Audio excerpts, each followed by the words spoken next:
Okay, so we're now live on YouTube. Hi. Venerable Robina's here. Robina's here. I'm early. Are we okay? Yes, we're good. Good. So that, yeah, very good. Happy to see you all.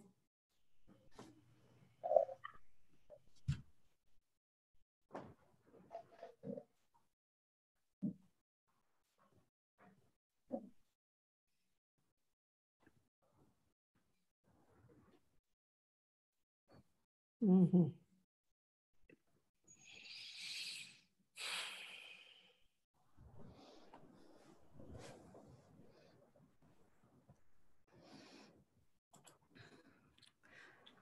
Venerable, if you're ready, I can share the screen for the Refuge and Bodhicitta prayer. Good idea. Okay. No, that's perfect. Absolutely perfect. All right. So those of us who want to, we just, I mean, it's, you know, as we know, the Lamas always say, state our motivation. I suppose we would say, state our purpose or set our goal. So what's our purpose of being here together? Well, the first two lines of this prayer, as we can see, it's those of us who kind of already figure we're Buddhists, it's reminding us of our reliance on the Buddha and his Dharma and so on. But the second two lines, that's expressing this altruistic motivation, you know, that we're going to do this job of listening to this Dharma together, including me, I promise, so that we can become a Buddha to benefit sentient beings. I mean, that's a long-term goal, you know. But when we understand the meaning of motivation, we understand we mentioned briefly yesterday, actually, when we understand the meaning of stating the thought which becomes the basis of your action, that thought actually characterizes the action in that way, you know. And that's really when we should talk about karma. I don't know whether it's, well, it's not meant to be tonight, but never know, might come. So we do this little prayer, those of us who'd like to state our purpose together. Sangye charang soke Rangro baru dagni kyab suchi Dagi chonyen gi personam ki Drola penche sangye dropasho Sangye charang soke chognam la Jangcho baru dagni kyab suchi Dagi chonyen gi personam ki Drola penche sangye dropasho Sangye charang soke chognam la Jangcho baru dagni kyab suchi Dagi chonyen gi personam ki Drola penche sangye drupasho. Okay. So I think our title tonight is something about our roommates, isn't it? But thought transformation. But I mean, that's a kind of a bit advanced, I think. I'm not sure. It is advanced. And I think just one of the things that I think we find a bit surprising in our culture. And when we hear spiritual practice, we don't think of it as structured, of organized, as incremental, as gradual. You know, we don't think it like that. You know, we know very well if you study violin or mathematics, you start with the early stuff, you go to the middle stuff, and you go to the advanced stuff, and then you graduate. Well, as we know very well from the Tibetan packaging that we know called the Lam Rim, this gradual path, it just means it's a course, you know. And it's actually internalizing Buddha's teachings. I mean, that's really what a Buddhist is, internalizing Buddha's approach to life and making it yours. And so naturally, you know, the very first, there's a beginning stage, a more advanced stage, and the most advanced stage. And I think it takes a while for us to realize that. And I think one of the things that attracts a lot of people to Buddhism is because it's compassion. But actually, you know, if you take this Lam Rim, as we know, that's called the great scope, or if you look at the two wings of the bird, it's the compassion wing. Well, you know, I like to think of it as junior school, high school, university. And indeed, you know, Tantra, that's postgraduate. We get those concepts and they really speak to us, you know. Well, compassion actually is advanced. Compassion is, and we discussed this quite a lot, I'm sure we discussed it yesterday. We did. Now, unless we work on our own selves first, which is junior school and high school, we are just not capable of helping others. And that's hard to hear because we don't quite get what that means, you know. Because I think when we think of compassion, we tend to think, oh, well, I've got some compassion. That's it. I'm compassionate. And this is the thing, we never think of it as something that we can grow to an unbelievable level, you know. We don't think of it as a growth somehow of developing. We don't think of it as, you know, gradually becoming more and better and better and better at things. Kind of, we think of it as a bit more static. I'm a nice person. I do my practice every day, you know. But it's gradual. It's growth, you know. And the wisdom wing, which is the work we do on ourselves, it is an impossibility to be able to have proper compassion without having done that first. And the more we see the logic of this, the more we will really understand, you know. So talking about thought transformation, I mean, that's the most advanced level of the compassion wing. Compassion wing is advanced, and that's the most advanced level of compassion wing. I mean, you know, and somehow when we start to talk about it, the approach is quite intense. I mean, already Buddha's teachings are pretty intense. There we were talking about yesterday, which is the basic Buddhist teachings. The basic Buddhist teachings, the essence of Buddhist teachings is that we are suffering because of what's in our mind. I mean, that is actually outrageous. That is really shocking. And especially when we see such terrible suffering around the world, you know, people being brutalized and terrorized and raped and murdered in war zones. And then you hear Buddha says, excuse me, you suffer because of your mind? What are you talking about? That already is outrageous. But that's what you learn that in the wisdom wing. Now they get to the point where in the compassion wing, where you actually, a bodhisattva, the level of bodhisattva practice is to greet the problems with a happy mind. I mean, that's just demented for us, you know. I mean, all I know is when I start to talk about these higher levels of bodhicitta, for me, it's like, it freaks me out. It's too heavy. It's too high, you know. I remember Lama Zopa when I saw him last year for something about one of his books, and he said, do you ever talk about bodhicitta? And I kind of blurted out, no, it's too much, it's too heavy, I can't cope, you know. I mean, often one of the commonest things that attracts the West to Buddhism is because it's about compassion. But when we really begin to understand the level of compassion the Buddha is talking about, it's very sobering, I tell you. Just look at that, you know. And without understanding the wisdom wing, which means without understanding karma, not to mention understanding the mind, we can't comprehend this level of compassion that Buddha talks about, you know. So let's unpack these words, because it's all very logical. Well, the word compassion, what is this?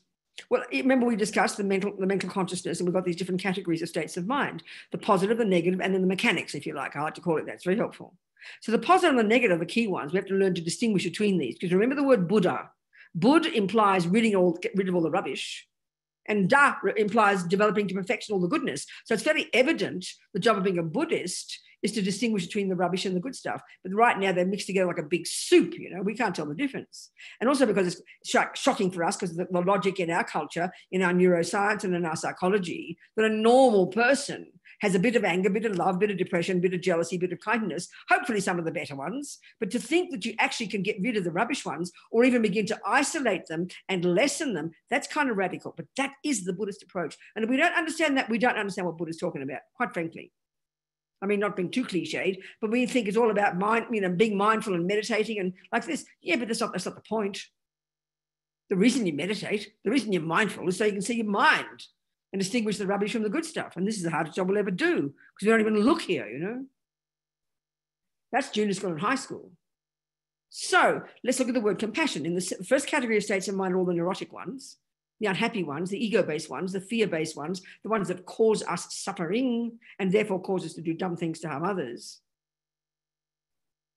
And then the second category of states of mind, the virtues, the positive ones, the positive attitudes, the positive qualities. We know them backwards, you know, love, compassion, kindness, intelligence, joy. Joy is in another category, never mind that. But I mean, these positive qualities we'll have to try and cultivate. So what's compassion? So you can argue the compassion wing, and there it is, the word compassion is huge in Buddhism, as we know. So you've got love and compassion. They're like flip sides of the same coin. So love, defining love, all these states of mind are conceptual. The negative ones are misconceptions, and the virtuous ones are valid conceptions. But there are all these emotions and things, like we talked yesterday. We only notice what's happening in our mind when it's vomiting out the mouth. We only notice what's happening in our mind when our body is experiencing, when it's intense emotion. But that's, like we talked yesterday, that's way too late. It's like being 100 miles an hour on the freeway, and you only now notice that your wheels are falling off. It's just literally too late, you know.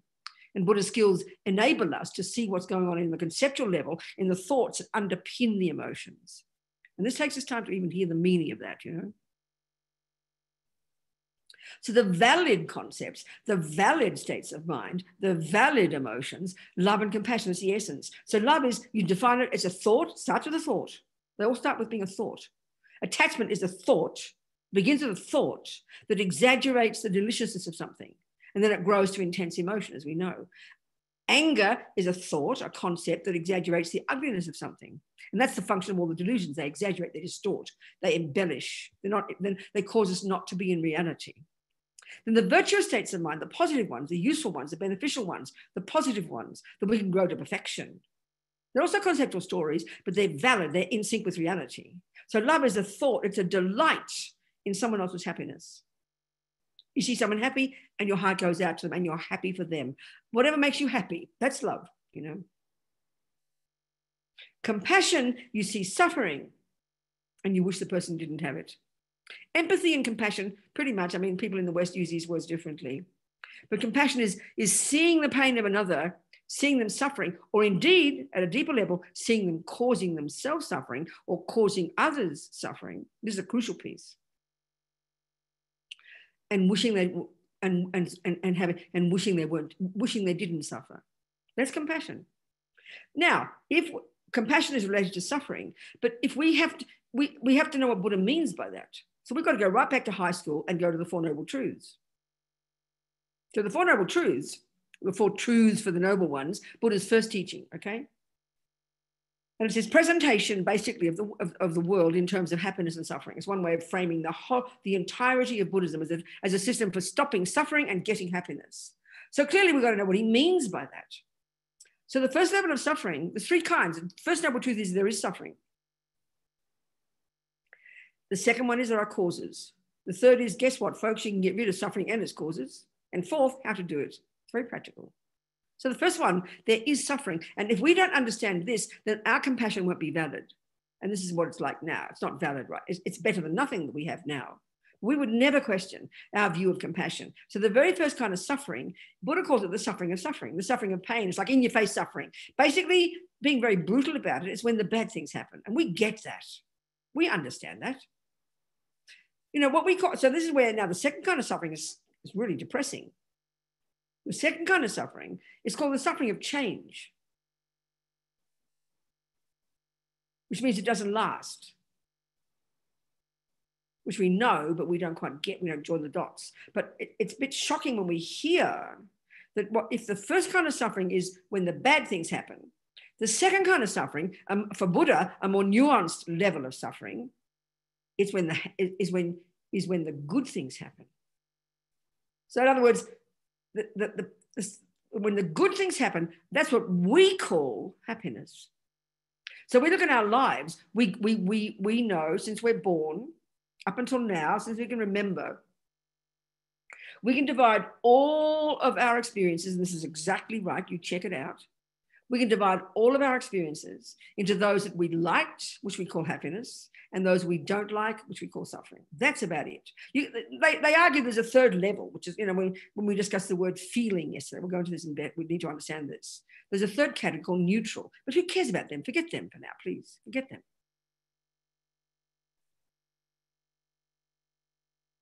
So the suffering of suffering, that's all we mean by suffering. That's our problem. That's the only one we can think of. That's when the bad things happen. And that's the one we know instinctively. And that's when attachment doesn't, being brutal, like we talked yesterday, that's when attachment doesn't get what it wants. You know, all the way from the red light to the husband not putting the toilet seat down to being raped and murdered, you know, the suffering of suffering. And that's all we think of as suffering. So when we understand that, and then we think of compassion, and we look in the world, they're the only people we have compassion for. We have compassion for the people to whom bad things are happening. That's it. In other words, and then they need to be, pretty much they need to be innocent. I mean, if mean people suffer, we're almost happy for them. We don't think we have compassion for them because we tend to think, oh, they deserve it. You know, we have this whole different approach to it. So we only think of suffering as when the bad things happen. But for the Buddha, it's just the tip of the iceberg. It's just the grossest level. And there's these subtler, more nuanced levels of suffering. The second one is called the suffering of change. And the third, which is even more abstract for us, is actually called all pervasive suffering. So this is, and just understanding these three levels of suffering gives us the big picture in Buddhism. It gives us the entire view, you know. So there's two ways of talking about these. One is the big picture point of view, which is all the different realms of existence. You know, Buddha would assert there are trillions of sentient beings pervading existence, you know, trillions of sentient beings. And you can divide them all into different levels of mind, different levels of experience, mental experience, coming along with a certain kind of physicality, and then coming along with a certain kind of environment. And he calls them realms of existence. So one way of looking at suffering and happiness, the three kinds of suffering, we know that we're in what's called the desire realm, the realm of attachment that's caused by attachment. And the first two kinds of suffering are these. So the lower realms, as we know about, these are the three gross expressions or consequences of the three main delusions. So ignorance is that's the experience of that is the animal realm. Then you've got the intense suffering of attachment that's expressed as the spirit realm. And then you've got the hell realms. This is this bigger picture point of view of suffering. They're the lower realms. They're the suffering of suffering. Within the realms, they're the suffering of suffering. Then you've got the human realm and the God realms, a couple of those. That's called the upper realms, and they're the suffering of change. They're better than nothing. They're better than the other stuff, but they're still locked in suffering because the happiness we do get doesn't last, and then it turns into the first kind of suffering. So it's like this, it's like tricky, And then the third kind of suffering, or pervasive suffering, this is two other realms of existence that's referring to the different levels of beings from the Hindu perspective, and these are subtle states of concentration. They're all in samsara, and the characteristic that defines all of them is this ego grasping. As long as you've got ego grasping, you're in samsara. And you can have the grossest level of suffering, the middle kind of suffering, and the subtlest of suffering, but you're still in samsara. The Buddha's method is to get rid of all of them. So now that's one way of presenting the whole thing. But let's look at it in terms of our own life, because that's much more realistic for us. And that's another way of describing. We can see perfectly well in this life, we've got the suffering of suffering and the suffering of change. So what I'm getting at here is that when we understand these in the wisdom wing, when we understand these in high school, we will begin to have renunciation of our own suffering. We are sick of suffering and its causes. And this is by the understanding of suffering, and then the second noble truth, the causes of it. This tells us the method, and understanding this deeply for ourselves gives us the wish to get the hell out of this suffering. Then and now we have a basis for having valid compassion for others. Once we understand the causes of suffering, which is karma and delusions. So karma is this, we haven't talked much about it, and I'm sure we're going to at some point throughout our time together. Might even come now, This is huge. This is, without understanding karma, we don't really understand Buddhism. And this is not the way the world thinks. This is not the Western view. The vast majority of people who call themselves Buddhist in the West don't ever think about karma and have not the slightest interest. Just think of it in this life.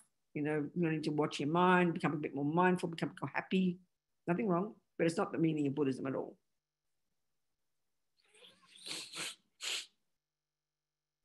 So to understand karma, this natural law that for Buddha is the law within which the whole universe runs. It's the law that runs the universe.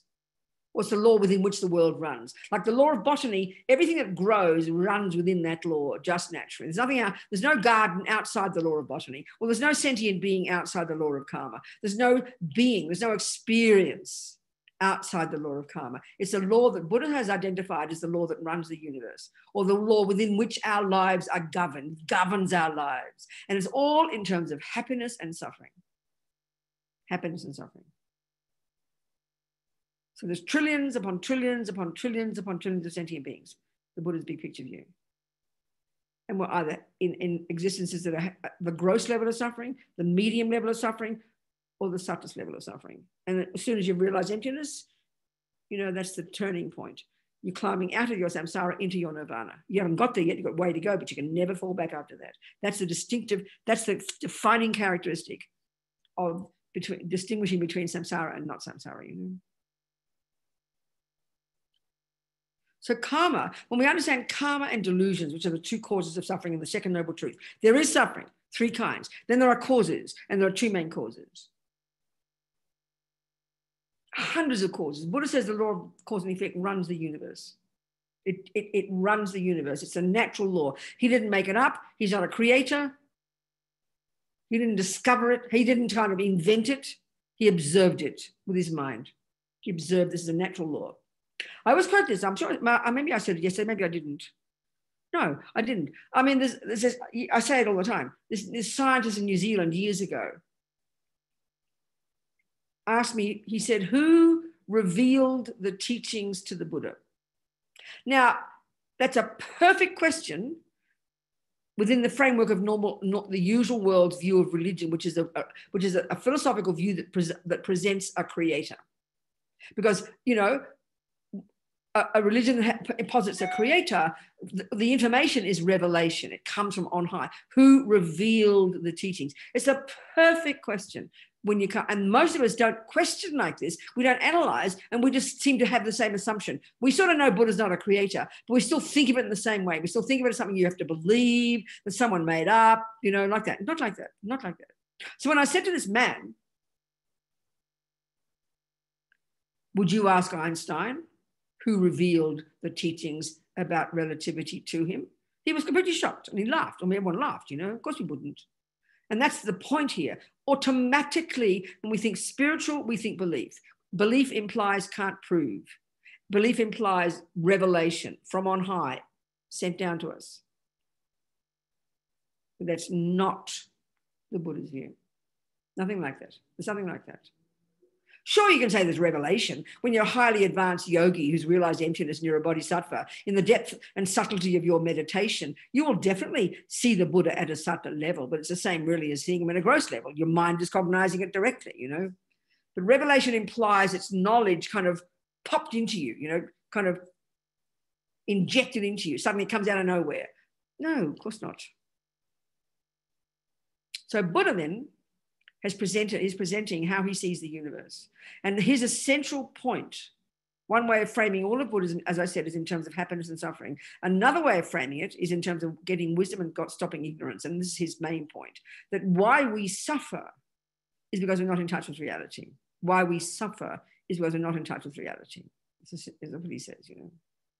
Why we suffer is because we're living in La La Land. So as far as he's concerned, then one way of putting why we suffer is due to past, there's hundreds of causes. There are hundreds of causes for everything. It's the natural law of cause and effect. Everywhere you go, everything you turn to, a cup, a flower, a lamp, anything, it has many, many causes that have to come together in order for it to manifest. Even the simplest thing, you know, there are many causes that have to come together. That's pretty evident. But what Buddha's saying here in terms of happiness and suffering, but we can imply it for happiness as well. As far as he's concerned, there are two main causes. And the crucial point, the word is main. Like I said yesterday, when you study Buddhist philosophy, you learn many kinds of causes, you know, substantial and direct and indirect and secondary and blah, blah, blah, like this. So as far as we are concerned, with our samsaric view, ego's view, there's one cause of my suffering, and it's probably Donna for being mean to me, you know. And equally, there's one cause of my happiness, it's Donna when she's kind to me. And that's attachment and aversion's view that completely gets us to see that, right? But he says, no, there's two main causes of suffering, and therefore we can also say two main causes of happiness. And they're both inside us. That's the part that's hard to hear. That's the part that's so outrageously shocking to us. We might know these words for 47 years, but it's very hard to internalize this. We say it, we repeat it, but to actually experience that, to practice that, is intensely, unbelievably, profoundly difficult, you know? So these two main causes are the past action, because every millisecond of whatever any mind thinks and does and says, necessarily every millisecond without going astray, leaves a seed in the mind, is an action. And that's a mental action. The action first of body and speech, driven by a delusion, driven by a state of mind. So the main cause of Donna being kind to me, she's merely the catalyst. She's not the main cause, or she's a secondary cause. She's a catalyst. Her kind words to me, I'm the main cause of that. From past virtue, a past virtuous action to Donna, karma's pretty personal, driven by a virtue. So the main cause of happiness is karma and virtue. The main cause of suffering is action and delusion. So the main cause of Donna being mean to me is because of past action I did like that, driven by a delusion. The words are extremely simple. These are like simple English words. Anyone could repeat them pretty quickly. But to actually internalize the reality of that is a profound practice. Not because it's difficult in its nature. No, it's only because we're addicted to the opposite. believing that she's the main cause of my suffering and I'm an innocent victim. And she's the main cause of my happiness and I'm an innocent victim as well for that. So we get this in high school. So when we've got that in high school, we have the basis of understanding why we are suffering. And so that tells us the solution. I think, do I want to be killed in the future? Do I want to be lied to? And I answer no. So then I've got to see what is the cause of it. And the cause of, okay, sorry, before we go there, sorry. So one bigger picture is seeing suffering as the realms of existence. But the other one is within this life, which is much more manageable for us, So like we said, I'm sure we did yesterday, I can't remember, but here we're talking about it again. There are 4 ways, 4 tracks of our karma, 4 ways in which our past actions ripen in the present. And if we can just get this with karma, we really have a basis to judging our life, for interpreting our life, ours and others. And they're very clear, distinctive areas of experience. So the first result of our past karma is the type of body we've got, whether a lion or a mosquito or a human. In our case, we're human. So we won the lottery in a sense, although it's not the lottery, it's not good luck, it's due to hard work. And it's the result of virtue, in particular non-killing, practiced, as Lama Zopa says, in the framework of a spiritual practice, but not even only that, but practice in the context of keeping vows of morality. Lama Zopa says this. Being good is not enough, he says. So we've got this human life. Now within this life, the other 3 ways of our karma ripen, the 3 ways. And it's not complicated, but just remember it. There are 3 tracks of karma. So what these are the next one. So the first of those 3 is called you can say it's our mental tendencies. We all see we've got a human body. Well, so is Hitler and so is Mother Teresa. And you see there's a spectrum between them, isn't there? From being nice to being mean. Think of it.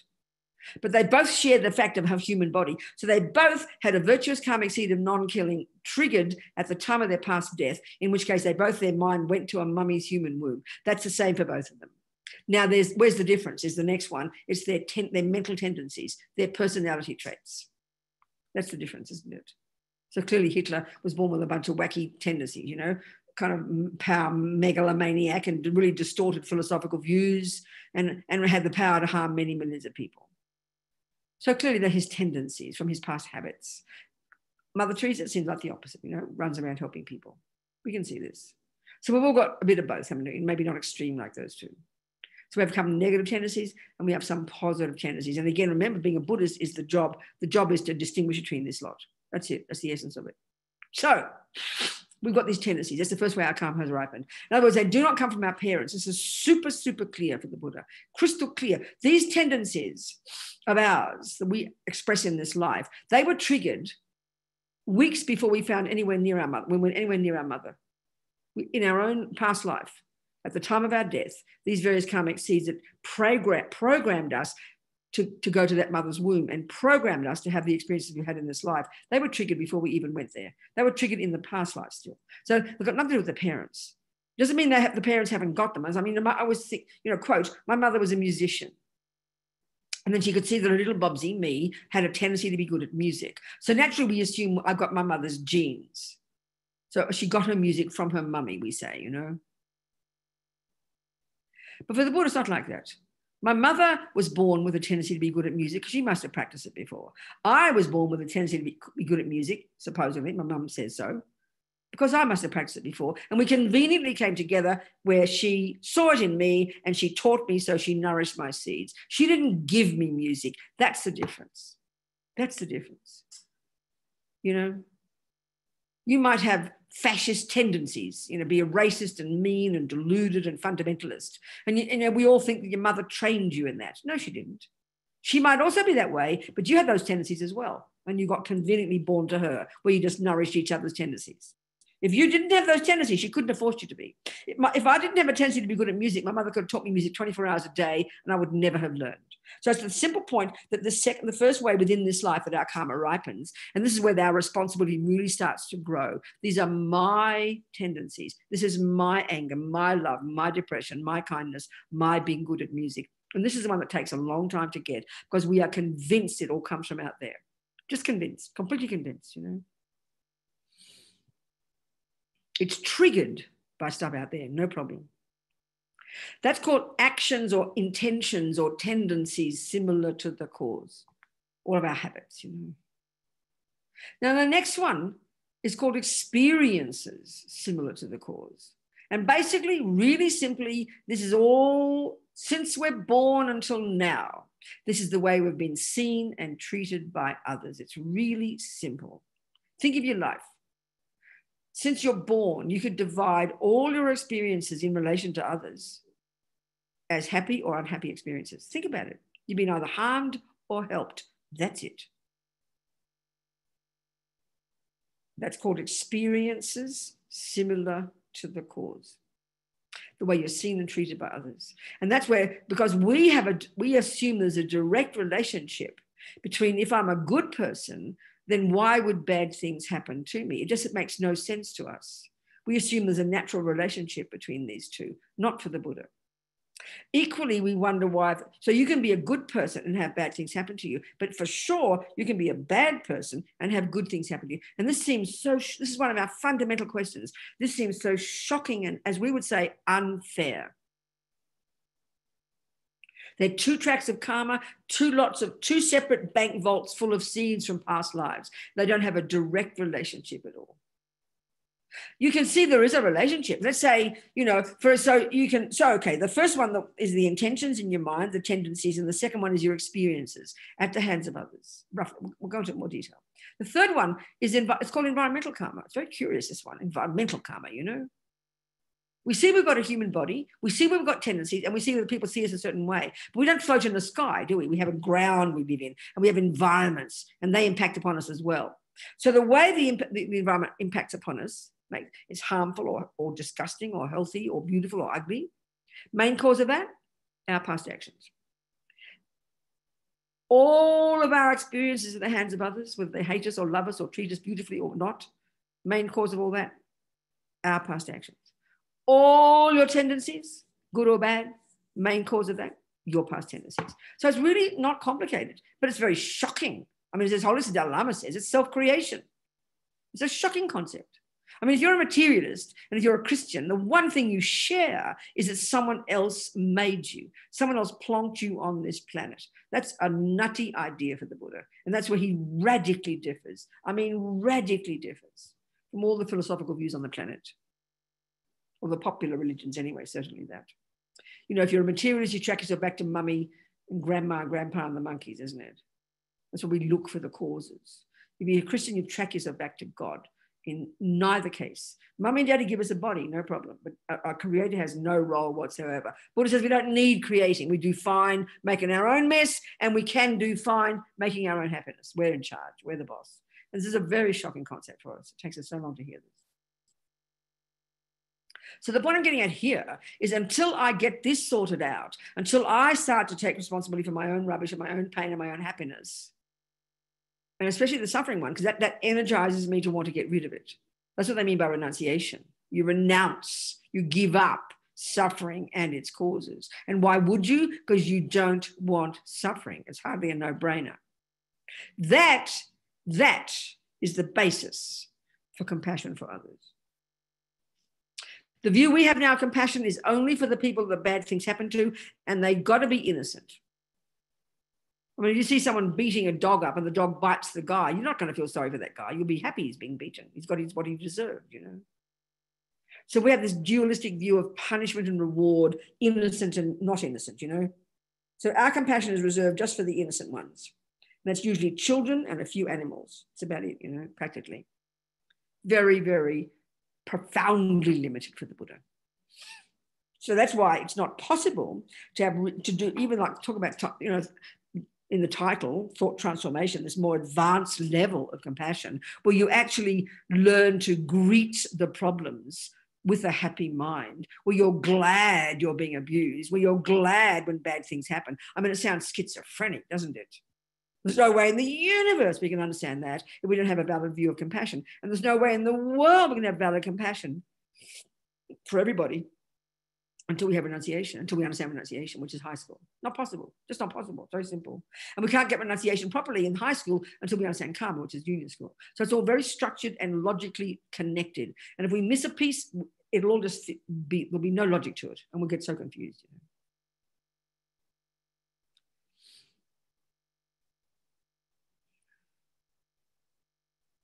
In other words, you know, when I mentioned the story of the young nuns, those Tibetan nuns who were abused, sexually abused and tortured, the only way they could have that level of compassion when they said at the end, I mentioned that yesterday, didn't I? Didn't I? People? Did I mention it yesterday? I did. Thank you very much. The only way to comprehend what they're saying, you know, is you understand karma. And that for them, as I said, the Tibetans has been in their bones for 1,200 years. It's just natural. That's their view of the universe. Like materialism is our natural view, you know.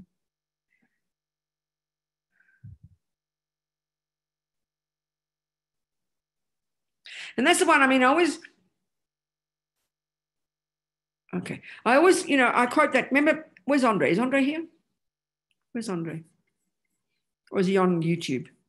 Are you here, Andre? Can't see Andre. Anyway, just years ago there he is. There's Andre. I'm going to tell that story, Andre. Remember, are you hearing me properly, Andre? Can you hear me? Andre, can you hear me? He's not nodding. He's not nodding. It means he can't hear me. God. Can you text him or something? Andre, can you hear me, honey? Why is he not nodding?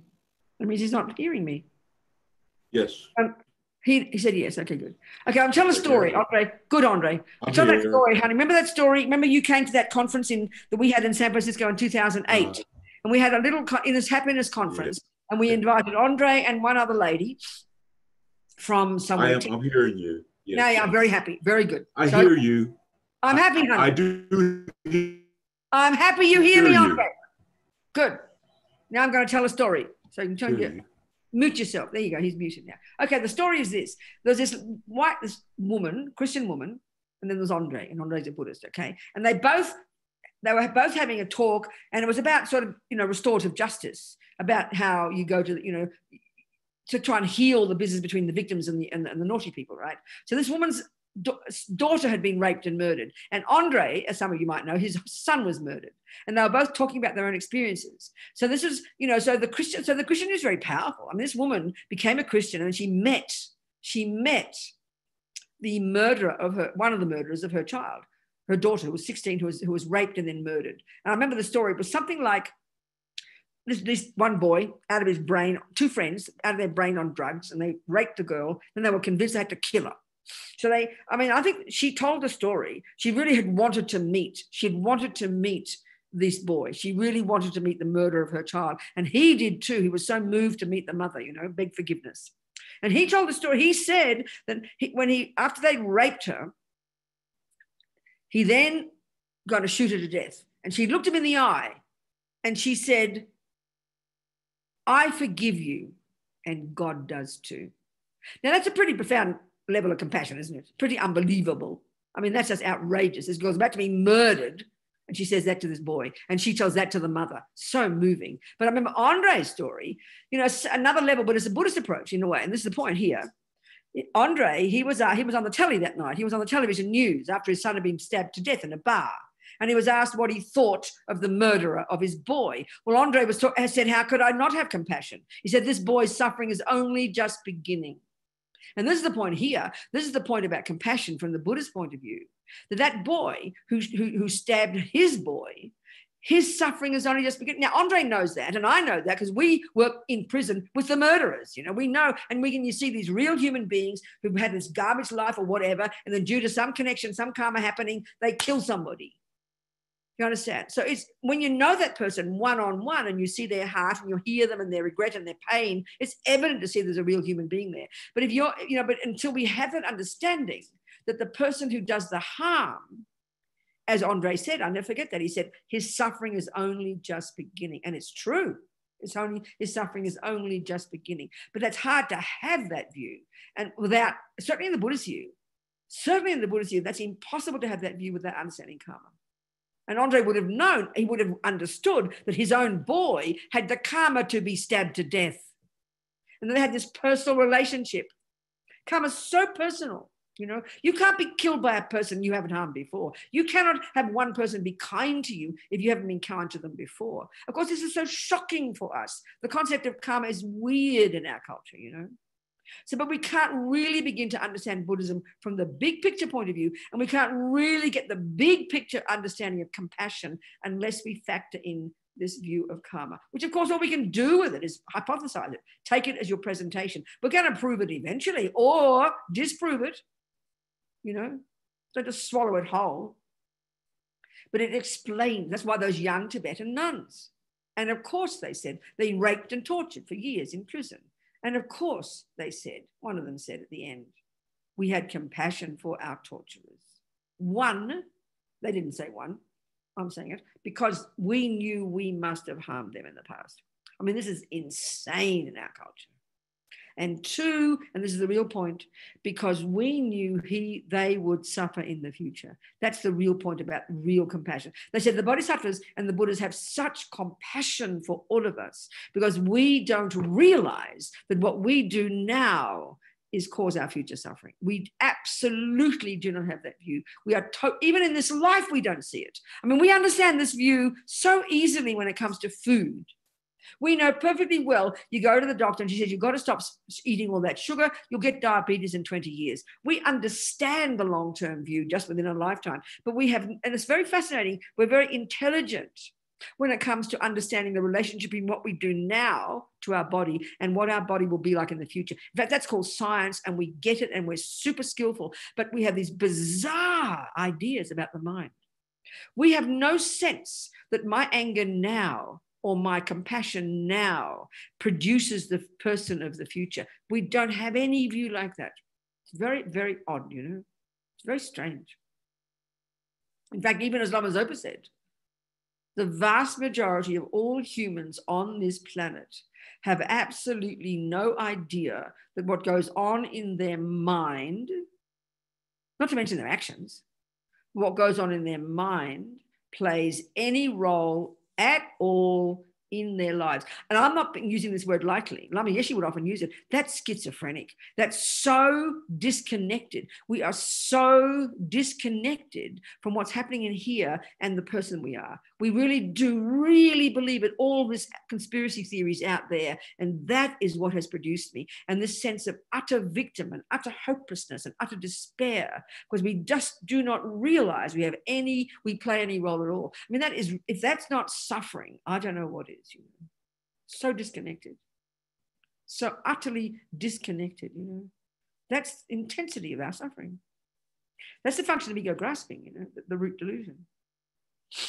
So beginning to think about karma starts to break that one down. It demands we take responsibility. I am the fruit of what I've done. I mean, if you go to the doctor and you got lung cancer and all you do is try and sue Marlboro, that's fine, try and sue Marlboro. But believing that you're this innocent victim, that you played no role in this, it's just not true. You did. You chose to smoke. We don't like to hear that, though. We say it's not my fault. That's how we are. That's the intensity of our suffering. That's the disconnect that we have. And so it's powerful to gradually take on this view of karma, that we begin to realize that we are the cause of ourselves. It's an amazingly powerful view, and it's so grown up, you know, and that's when our suffering starts to stop. That's what's interesting. That's when our suffering starts to stop. We start to realize we're in charge, you know, and we can own the things we've done and said, good and bad. So the suffering is when the bad things happen in this life, and they're the result of negative actions. So the suffering of something is when bad things happen. So when bad things happen for us, it's two things. It's the environmental suffering and the experiences similar to the cause. So when bad things happen to us now, or Buddha's view is when someone's mean to you, when someone lies to you, there's a very specific cause. You must have lied to them. Or you tell the truth, but they don't believe you. That's the way I think we suffer most in our life.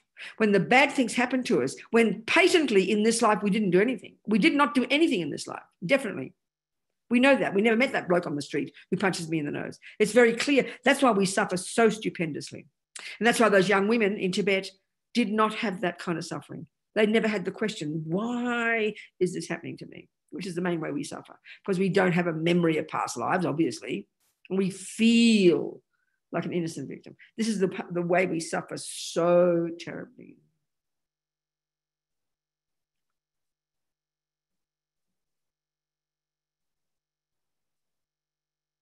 And the second way, which sounds odd, is environmental karma.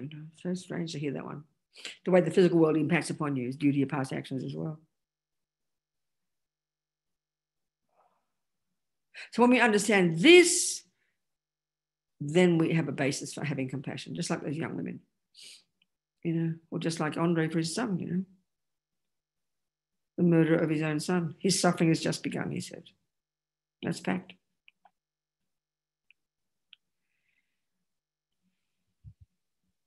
So the thing is too, until we come to terms with this, until we understand our own mind, until we do lots of the wisdom wing work, until we delve deep inside and see our own pain, which means our own attachment, our own anger, our own jealousy, our own fears, our own despair, our own depression, until we understand this. And we often don't, because we don't really study the Buddhist view of the mind. But if we did, it would help us understand it. Because we are so addicted. We know about the depression and the anger and the jealousy, but we're so addicted to believing that the thing out there caused it, that mummy over there and the boyfriend here caused it. So we know there's depression, but we have got a wrong analysis of the causes. That's really what Buddha's saying. Yes, Donna was mean. You saw it. She was, but she's not the main cause. That's the point. My mind is the main cause. My past actions and my delusions, that's the one. So we understand that model of the mind. It's very distinct. Buddha's view is very distinct. We understand it, even intellectually. We're not going to quite get it, we won't understand. And that's where we have to understand that all these emotions we've got, we call them emotions. This is a massive point for Buddhism. We like the point yesterday, we only know, so the typical question we ask is, what will I do if I'm angry with my boyfriend? That's like asking, what will I do if I'm 100 miles an hour and the wheels are falling off?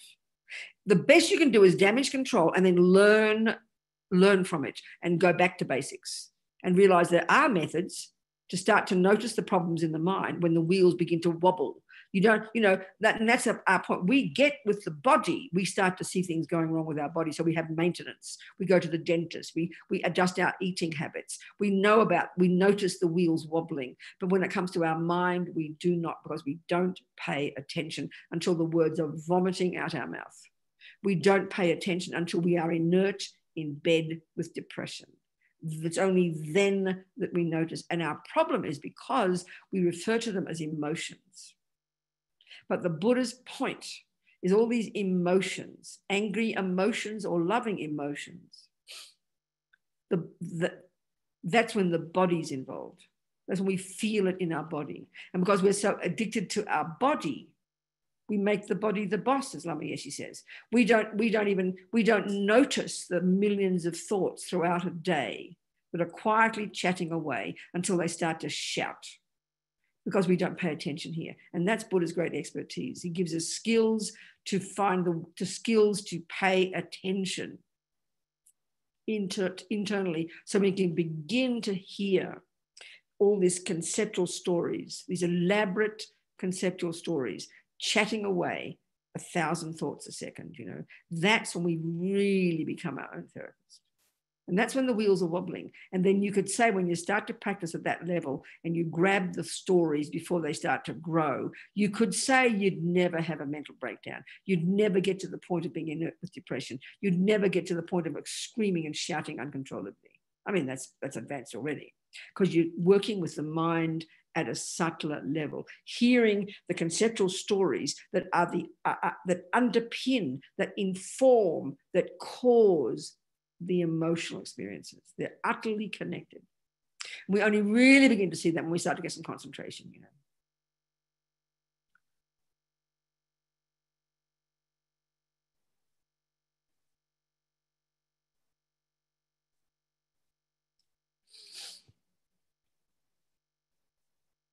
Then we can have compassion for others. Only then. Not possible otherwise. Because our compassion is mixed with anger. That's the trouble. We see someone suffering, we have compassion, and then the next second we try to find who to blame. which turns into anger. That's the difficulty. This is where it's so hard to imagine all the way the world is now with crazy politicians and terrible things happening. We can't imagine how you can't get angry. This is very, very, very strange for us, because we don't really have a proper analysis. If we compare with Buddha's analysis, we don't have the same analysis at all. We don't have a finer way of looking at the various parts of our mind, So for us now, especially if we're political activists, we conflate anger with compassion. When we love a person, we conflate attachment with compassion. This is our biggest problem. And this is the brilliant skill we have to learn if we say we want to be a Buddhist. We have to learn to distinguish between delusions and virtues, between facts and fictions. This is the job from here to Buddhahood of a Buddhist. This often is not, we don't get this one often until we really begin to understand the Buddhist mind, the view of the mind, Because for us, they mix like a big emotion, mix like a big soup, all mixed together because we don't pay attention, So anger is the result of thwarted attachment. My attachment is this junkiness that is frantic to get only the nice things every millisecond. Another way to put it, it's frantic to get only what I want. Only what I want. It's utterly and completely self-centered. And it's definitely frantic. It's a junkie, frantic. And the thing is, the millisecond that attachment is thwarted, the millisecond that attachment doesn't get what it wants, and it's 1,000 times a day. That second is the panic attack of aversion, which can either be anger, irritation, or internally despair and depression, depending on the personality you've got. And this is utterly and completely instinctive because we've practiced it for eons and eons, Buddha says. And this is referring to all the animal realm as well, all the spirits, all the help beings. This view of the mind refers to all living beings, this analysis.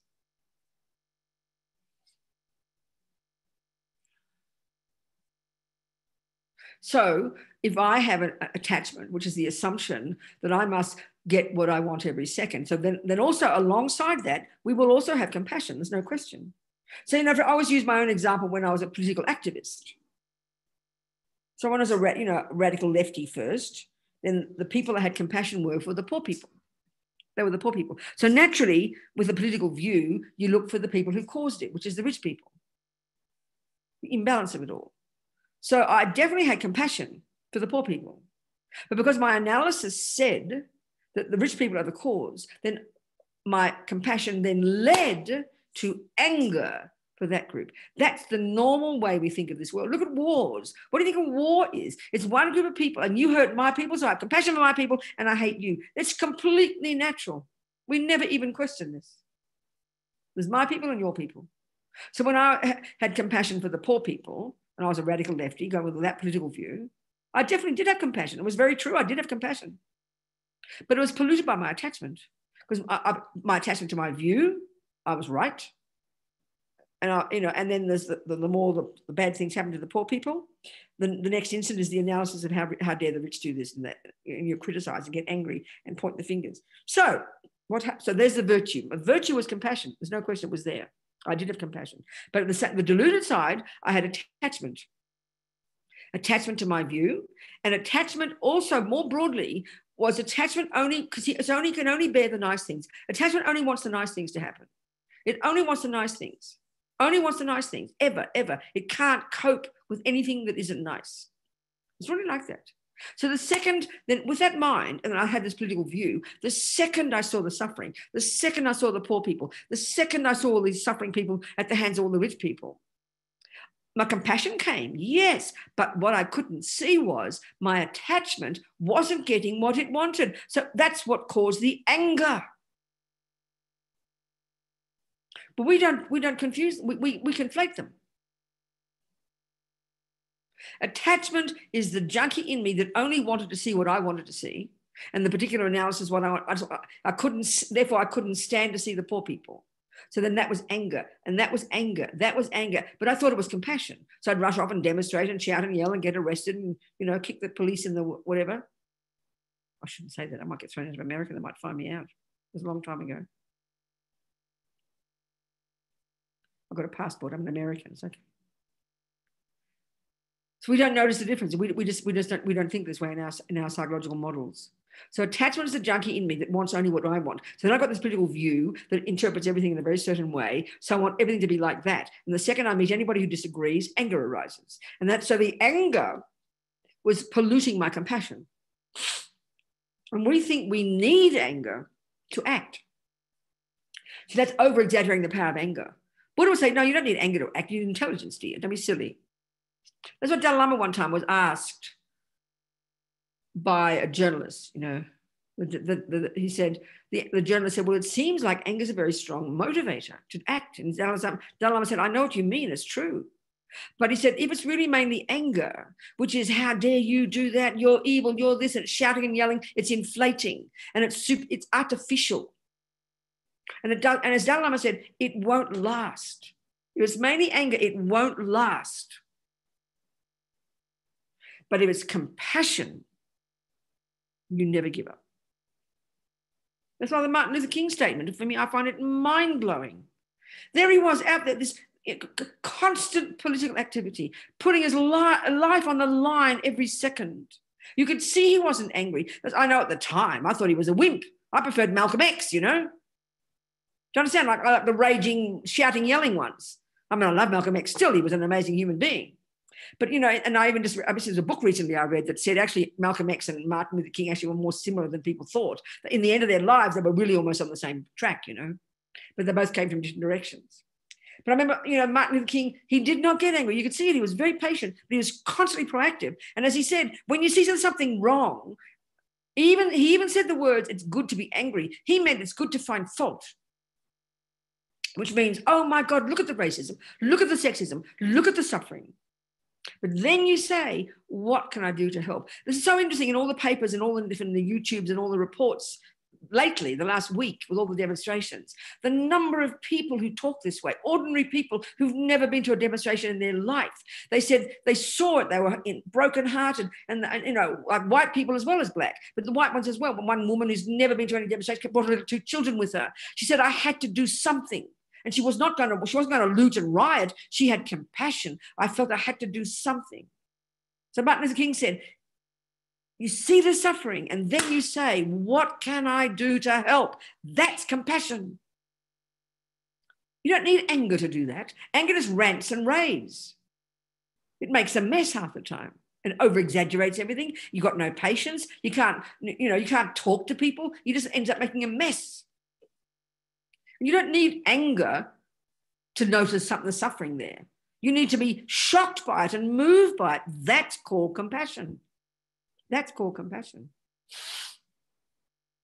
And it drives you to action. Of course, that's too high for all of us because we've all got attachment, which means we've all got anger. But at least if we can distinguish between them and try to grow the compassion side and never stop acting as well, never stop working and helping, that's powerful. I mean, we've all got anger right now. We can't not have it until we're highly advanced. So we accept that we've got it, but we have to distinguish the difference and see it and see when the stronger the anger, the more crazy you become, you know, the more crazy. They're completely different states of mind.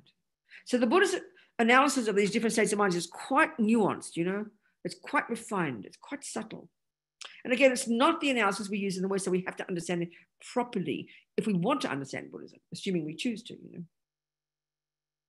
And that's why when all our emotions are mixed together like a big soup, they all come out at once, all together, we can't really tell the difference between compassion and anger. We just can't, you know. Now, the same with love and attachment. That's even more subtle, more profound. If I'm in love with, say, somebody, I'm in love with Fred, let's say, you know. That's 99% attachment. This is now, okay, this is good. This is what we can talk about now. Let's just look at the first practice we practice when we do the compassion wing. You know, there's all the first level of realizations is the junior school and high school, and that's renunciation. renouncing suffering and its causes. And that is like compassion for yourself. This is very profound. Now, the next level on the compassion wing, the next level of realization is bodhicitta. Bodhicitta, this outrageous attitude. It's not equivalent to compassion at all. It's the culmination of compassion. So there's these techniques we know, these 11 or 7, 2 different styles of techniques, one called exchanging self for others, and another one called the 7 causes and effects, the 1 cause and 7 result, 7 cause, 6 causes and 1 result or something, 7 point something. These 2 methods that culminate in the achievement of bodhicitta. And what bodhicitta is, it's this profound shift in your mind where now others are in the front of your mind and you're second, you're behind. This is, even just those simple words, even the idea of bodhicitta is just absurd in our culture, It seems inhuman. We can't fit it into our psychology. It doesn't make sense. Which is why we've got to do the high school work of distinguishing delusions and virtues. It's fundamentally necessary. So that the very first, that is the result of incredible levels of compassion and incredible levels of love, which come from, and I track back to this fundamental basic technique that's called developing equanimity. This is the foundation. And this is really important to understand logically. Otherwise, we won't understand how you can get bodhicitta. Not possible. So equanimity is very powerful because it takes the 3 poisons: ignorance, attachment, and aversion. Like we said, is a summary of those 84,000 that Buddha has, like this map of the mind that Buddhism has. So these 3, the objects, so in high school, we learn all about the delusions. But here in the compassion wing, we're looking at these delusions in terms of the sentient beings. So in the high school one, we're trying to control attachment to, sex and drugs and rock and roll sort of thing. Here, we're trying to understand the way the delusions frame all the sentient beings in this world. We see them either as friends, enemies, or strangers. And there's no 4th category on this planet because these are the objects of the 3 delusions, the objects of the 3 poisons. And this is in all the realms of existence as well. This view of the mind refers to all sentient beings in the universe, all the animals, the dogs, the hell beings, the spirits, the gods, everybody. It's a completely coherent, integrated view, of all beings in the universe. And these 3 poisons summarize everything. So here, what we need to do, in order to really begin to develop genuine love and compassion, then great compassion, then bodhicitta, we have to have this understanding of equanimity. It's fundamental. Without it, love and compassion for all sentient beings is a nonsense. So, okay, equanimity then, such that when you've got it, is a heartfelt recognition that enemy, friend, and enemy and stranger, three people. Friend is the object of attachment. Enemy is the object of aversion. We mightn't use the word enemy, but it's a convenient label here for the people we don't like. Friend is the object of attachment. Enemy is the object of aversion. And stranger is the object of indifference, which is one of the aspects of ignorance. A manifestation of ignorance is indifference. So I'm attached to the ones who do what I want. They're friends. So those are the ones I have love for, and those are the ones I have compassion for. As Lama Zopa says, we do have love and compassion, but only for that lot, pretty much only for that lot. But as Rinpoche says, it's unstable because it's based on attachment. Or as we'd say, it's got strings attached.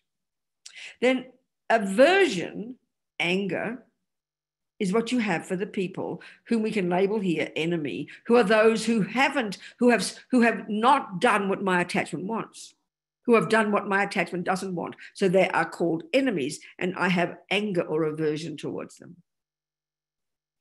So even as we're talking, we should visualize these people in front of us, Well, the 3rd category, 99.99% of the universe, they are called strangers. And who are they? They've neither harmed us nor helped us. So how do we feel about them? Could not care less. They could all drop dead. This is a fact. This is the world. This is the universe, because it's the three poisons that run everything. So it's very convenient. It's a very sort of structured, logical presentation. It's incredible. So uncomplicated, you know. So equanimity, this equanimity, there's different levels of equanimity. Equanimity here is this heartfelt recognition that the friend and the enemy and the stranger are equal to each other from one point of view. It's very precise. We mix it up and make it all kind of gooey and sentimental. It's a very precise state of mind. It's the recognition that the friend, the enemy, and the stranger are equal to each other from one point of view. They each equally want to be happy. They each equally do not want suffering. That's it. That's equanimity. It doesn't mean you love everybody and blah, blah, blah, blah, and all kind of soupy and rubbish. It's a very precise definition. And that's the basis, the absolute basis upon which we can stably build love, compassion, great compassion, bodhicitta. So why is it the foundation? It's very logical. Right now, we have love,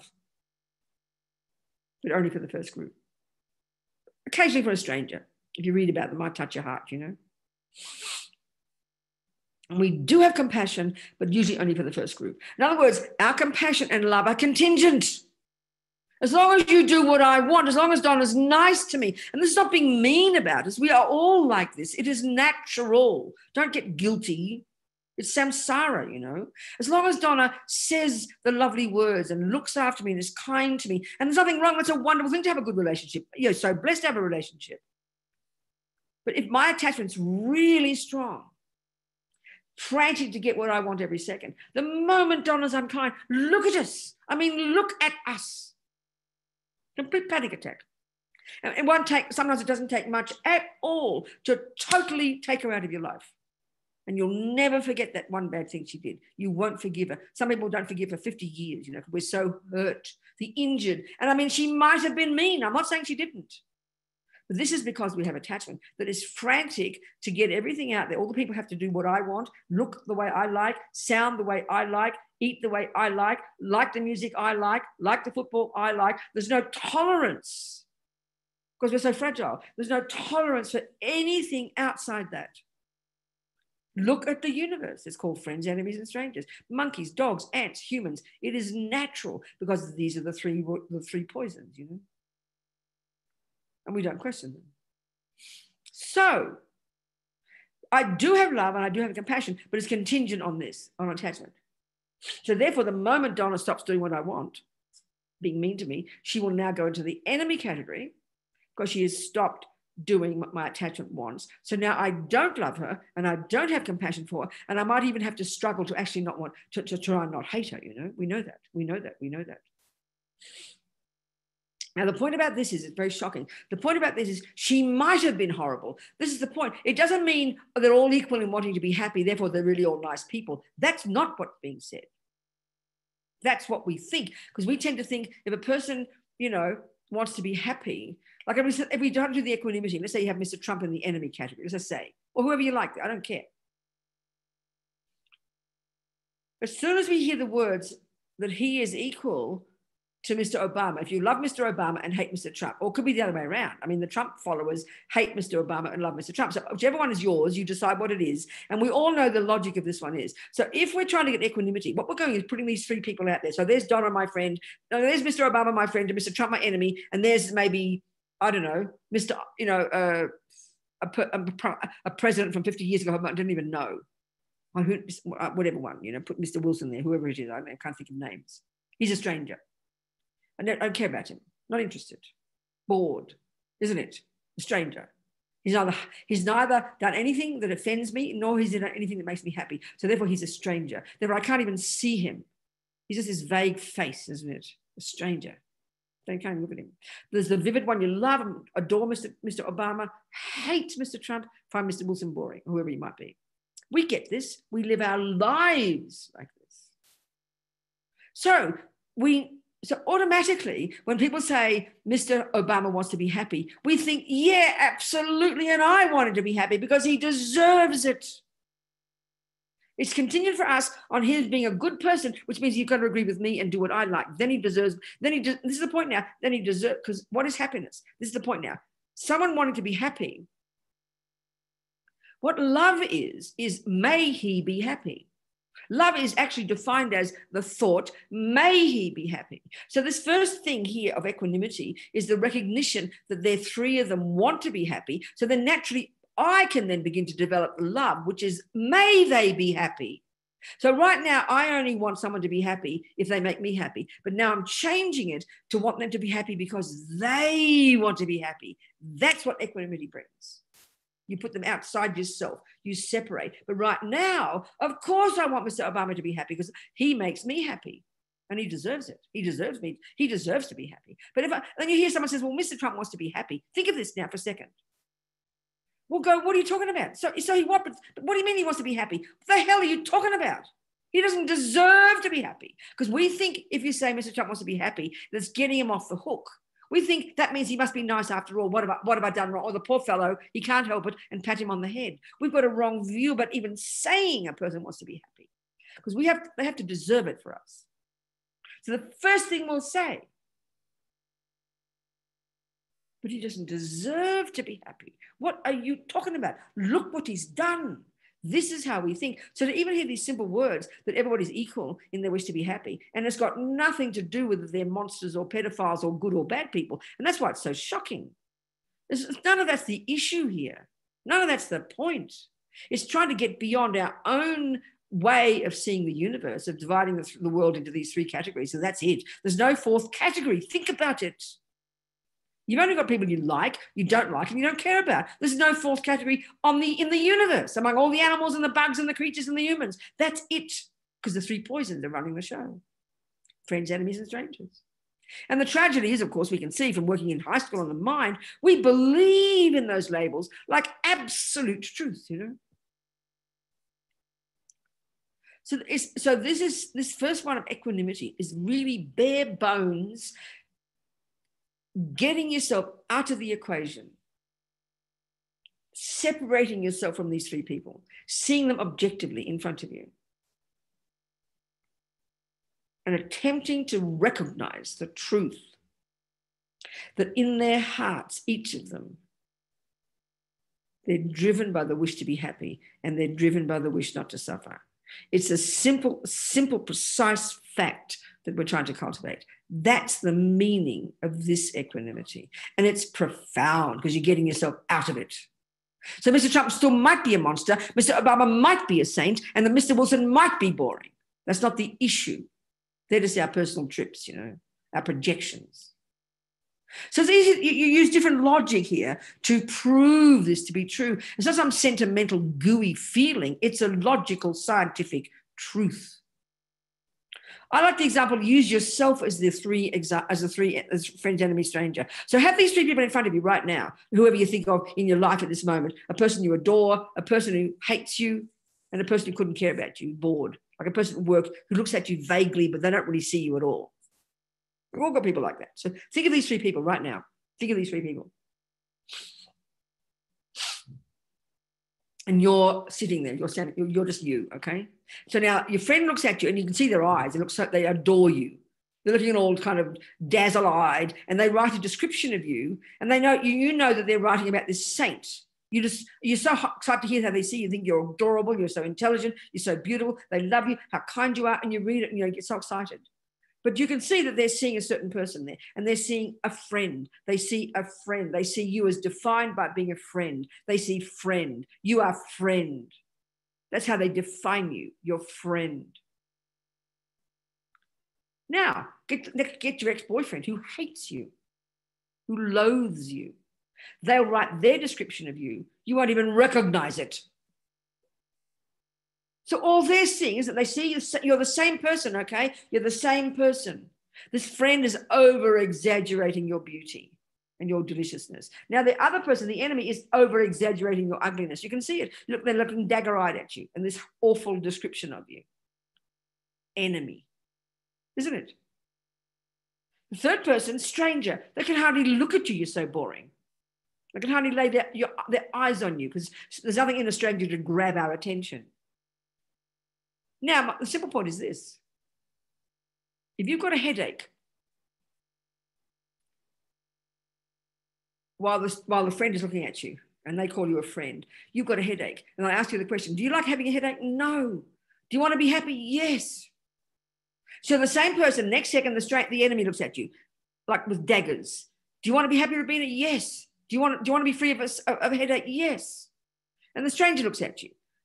I mean, it's so evident they've got made up, the three of them are made up stories. It's so evident they've got their own projections on top of you. It's so evident they're not seeing that simple fact that you're you, and each moment they're looking at you, whether 1 minute you're a friend, next minute you're a monster, next minute you're boring. You want to be happy every second, and you want to not suffer every second. You're no different. You are no different. In you are no different. Well, that's exactly the same as a friend, enemy, stranger.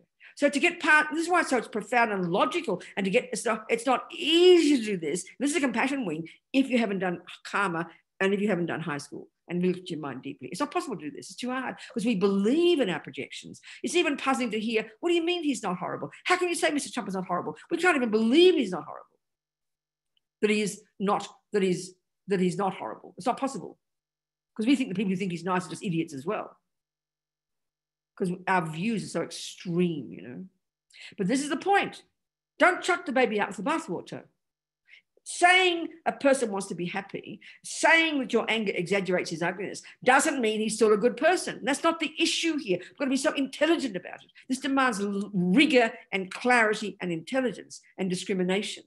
We're full of emotion, you know, and we believe that my view of the enemy is the enemy. That's the powerful point. So to understand all of that, it's only then that you can hear this view that every sentient being is equal and wishes to be happy. It's a fact that we're trying to prove. And that becomes the basis for you to want to grow the wish they be happy, which is love, and the wish they not suffer, which is compassion. And so now before your wish that they be happy or not suffering is only for that first group, and it's contingent on attachment, and they're doing what you want. They're the only group. But now you've got yourself out of the equation. And also, because you've also realized they've been your mother countless times and all this stuff, you've got much more objectivity. And one is a saint, one is a pedophile, and one is a boring person. They might be facts, but you don't any longer interpret in relation to you. You get your own projections out of the way. This is profound. And this is the first of the 11 techniques before you get anywhere near bodhicitta, anywhere near love and compassion. This is the fundamental starting point. It's very necessary to get to them. This is a huge one already. Now it's time for questions. Quarter past, whatever it is.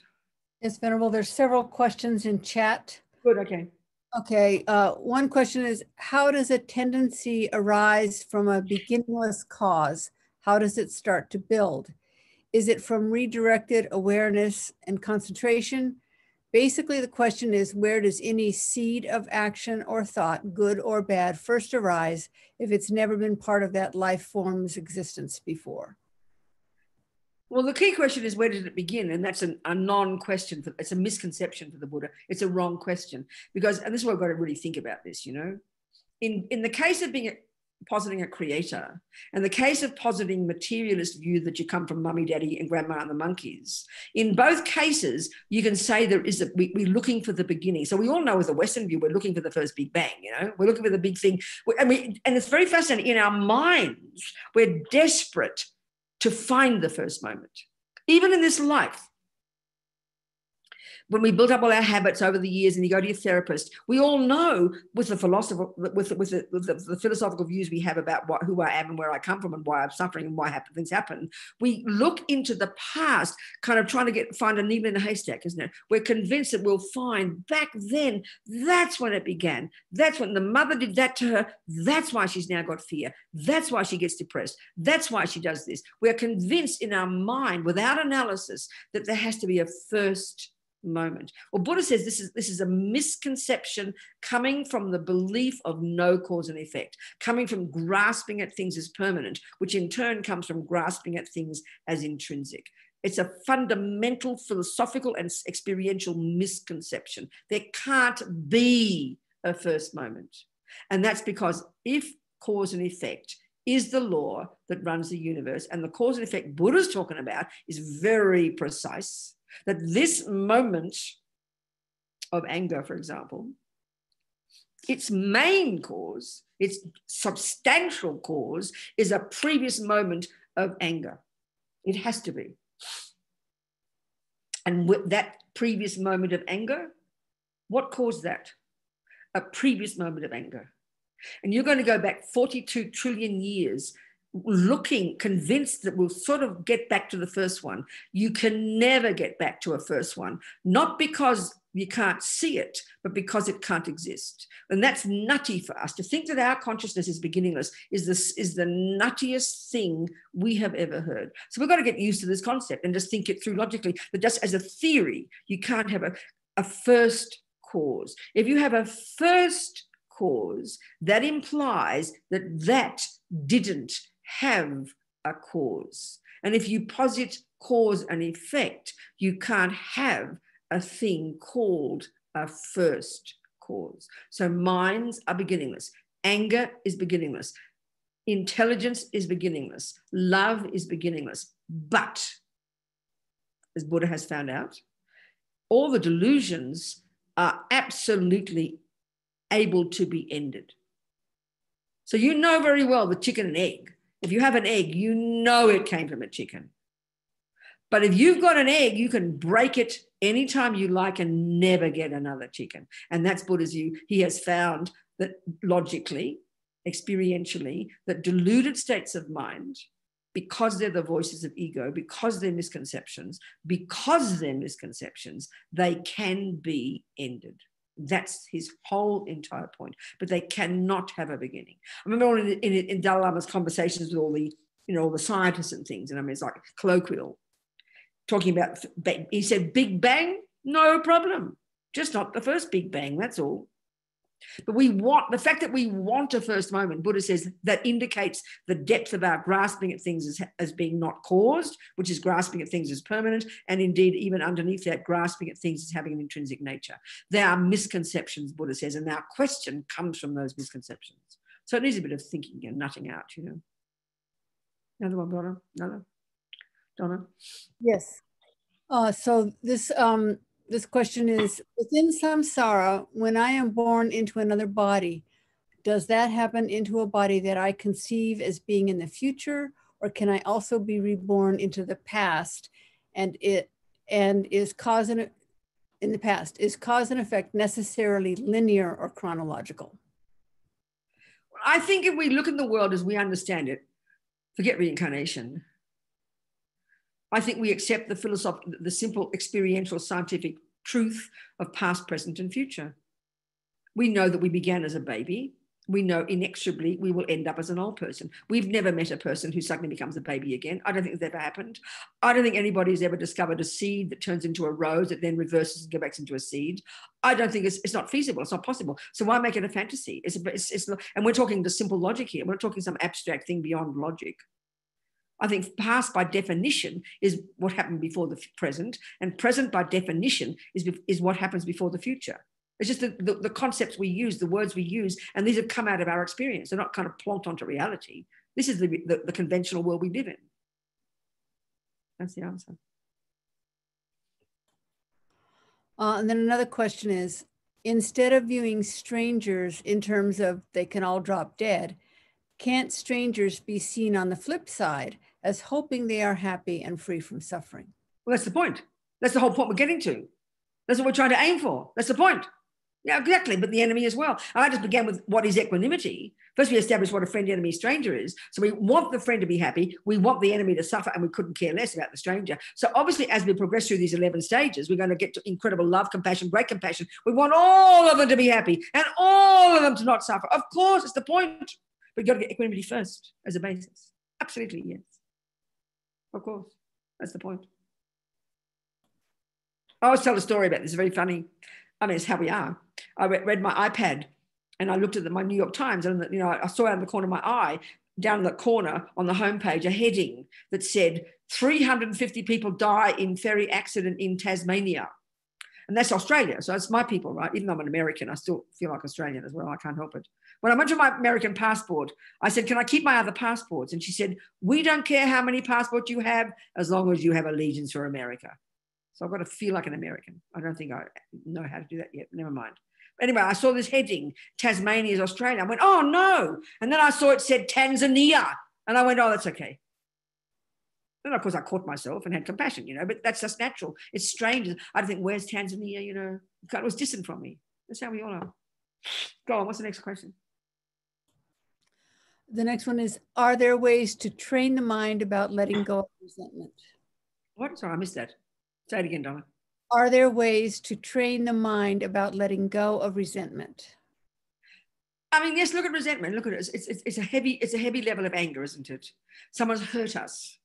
And I mean, look at people, look at our lives, Everybody right now has had people harm them. And we can see even the harm that those people have done to us has not been to do with anything we have done in this life. That's a fact. And that's where I think is the source of where we go mad.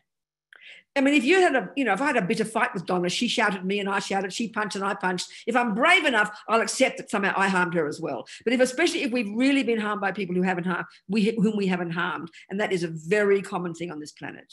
This is the depth and pain of our suffering, So naturally, if we have anger is it's just this. It's kind of like anger is like this. Why did this happen? I mean, I find this absolutely beyond extraordinarily brilliant, but that's so telling. Our first level of pain is, why did that happen? It's fascinating to me that we ask the question. So why did that happen? What's it based on? Because we say, I don't deserve it. So that's what it's based on. That means we remember that we did nothing to do anything to that person, and suddenly they lash out, or they lie to us, or they steal from us, or they cheat on us. We know we did nothing. So this is where we have this powerful feeling of deserve and not deserve. It's very fascinating. So when we realize attachment is this kind of, now what do I mean? And this is what's beneath anger and resentment. I'm getting to resentment. It's beneath the anger, and it's the entitlement and assumption that somehow only good things should happen. So we think we deserve good things, which is a very weird assumption. What we really mean is we want good things. And then when the bad thing happens, we think, why did that happen? I don't deserve it. But I think what we really mean is, I don't like it. That's more sincere. That's more truthful. But it's fascinating to question and analyze, where does this deserve come from? Think about it, please. It's very fascinating. Think about this now. Resentment is a heavier level of anger. So I'm just doing an analysis. And the point of this analysis isn't just to be clever intellectually. The analysis is part of what we should do, which is how we counteract the pain, by having an analysis. Because this is what's underneath. You're feeling the pain of resentment, which is the pain of anger and being hurt and harmed. And you were, I'm quite sure, but it's the feeling of it that you're mostly talking about. We've got to unpack the assumptions beneath this pain. This is the slow, gradual step. So every word I'm saying here is part of the practice, to use this as our analysis, if we choose to use, So we're going to get to the your karma in a minute. There's different things. So I use a simple example. If you have money in your bank account, you would never look in the bank and say, how dare there be no dollars in my bank? I deserve dollars. I don't think anybody would say that. So look at the assumption there. Why wouldn't you say that? Because this is the point. It's your bank account. Because it's your bank account, because you put the money in or you didn't, one or the other, you own the fact. So you'd never say, I deserve dollars, because that means you assume someone else is responsible for making you happy. And that is our pain. That's the pain of attachment. It's an assumption that somehow I didn't ask to get born, and it's somebody's job to make me happy. So because I deserve it. This is the hubris and the entitlement of attachment that we're born with from countless lives. So it's completely got no basis in reality, Buddha says. So what's anger? How dare they do that to me? I don't deserve it. The feeling of pain and resentment is unbearable because we can't find any logical reason why they did it.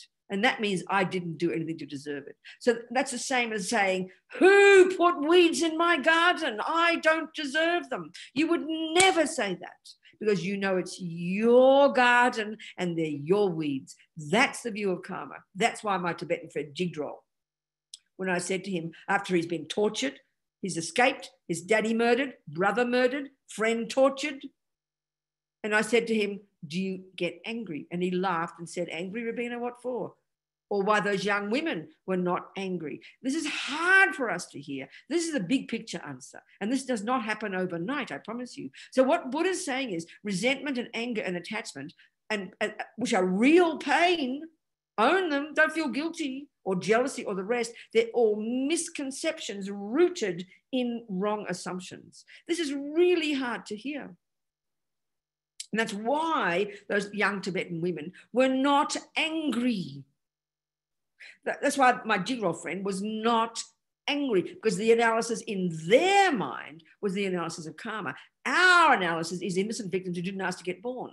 And the sense of entitlement, we should only have the good things, and how dare bad things happen. Don't criticize ourselves, but that's the analysis of anger and attachment and resentment and all the rest. It's the analysis of it, but it's really hard to hear this. It's really hard to own it. We should weep and cry and have sorry for ourselves, absolutely. But if we're trying to be Buddhist, that's the analysis we have to learn. But if we've never studied karma, and if we've never studied the mind, delusions, how can we do the analysis? We can't. I mean, this is the big picture answer, okay? Pretty intense one. And of course, it's up to you. I don't know if you have the view of karma or not. That's the big picture view. And then eventually, if you really get this one on board, you would be like those young women. But that takes time to practice it. It takes time to practice. So meanwhile, take care of ourselves, have a good therapist, weep, take care of ourselves, and slowly heal the pain, you know? But it is absolutely not easy. Of course it's not. What else, Donna? Yeah, so Katie had the question, what is this thought process applicable to self? What if you feel you don't deserve good things? Well, that's that self-loathing we have. It's kind of bizarre. It's kind of the irony of ego that we, this is so fascinating, actually. The analysis of this one is so fascinating.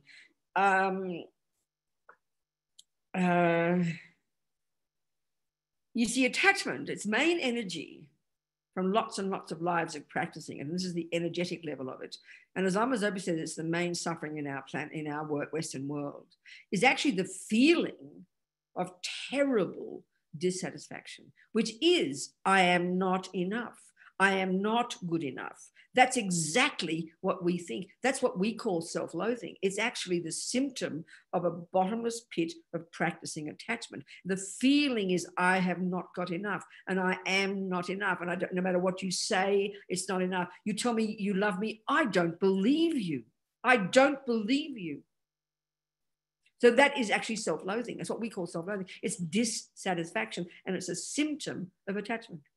It's so kind of bizarre to hear it this way, but that's a common, I mean, Dalai Lama heard it and he said he was shocked by the way we have that in our culture. It just shows us the depth of the habit of attachment that comes into this world, and we're just always dissatisfied, always seeing never enough. No matter what we get, never enough. No matter how much Donna tells me she's my friend, it's never enough. How much money, never enough. How much food, never enough. We mainly feel it in relation to the person, ourselves, you know. I'm not enough. That is what we call self-loathing. So of course we don't deserve good things. Of course we don't.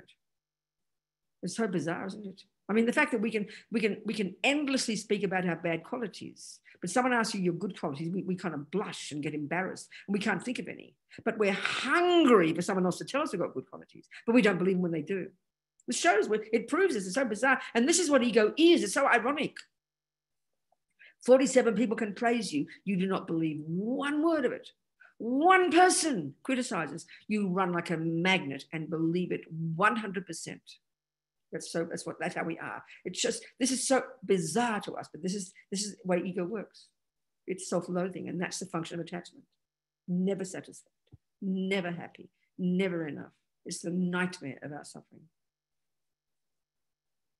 So we have to learn to know we are enough and are good. And that's really how we almost, have to heal this sense of I'm nothing. It's like this schizophrenic sense of being disconnected. And that's why when we look at the depth of it, the suffering of attachment in a more overt way, the deepest attachment is attachment to being seen as a good person.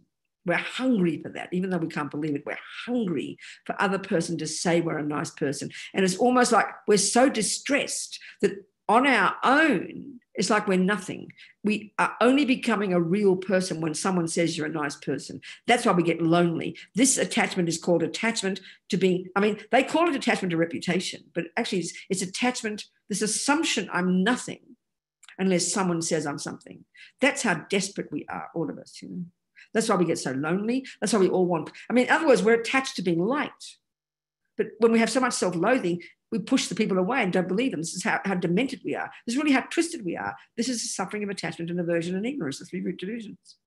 So we have a lot of work to do, Because Buddha says we are everything already. Everything we are is there, and we can develop it to perfection. It's an incredible view, That's why it's just so nice to read some of the yogi stories and read about the nature of mind, how we are naturally clear, naturally blissful. It's hard to hear it. It's very powerful,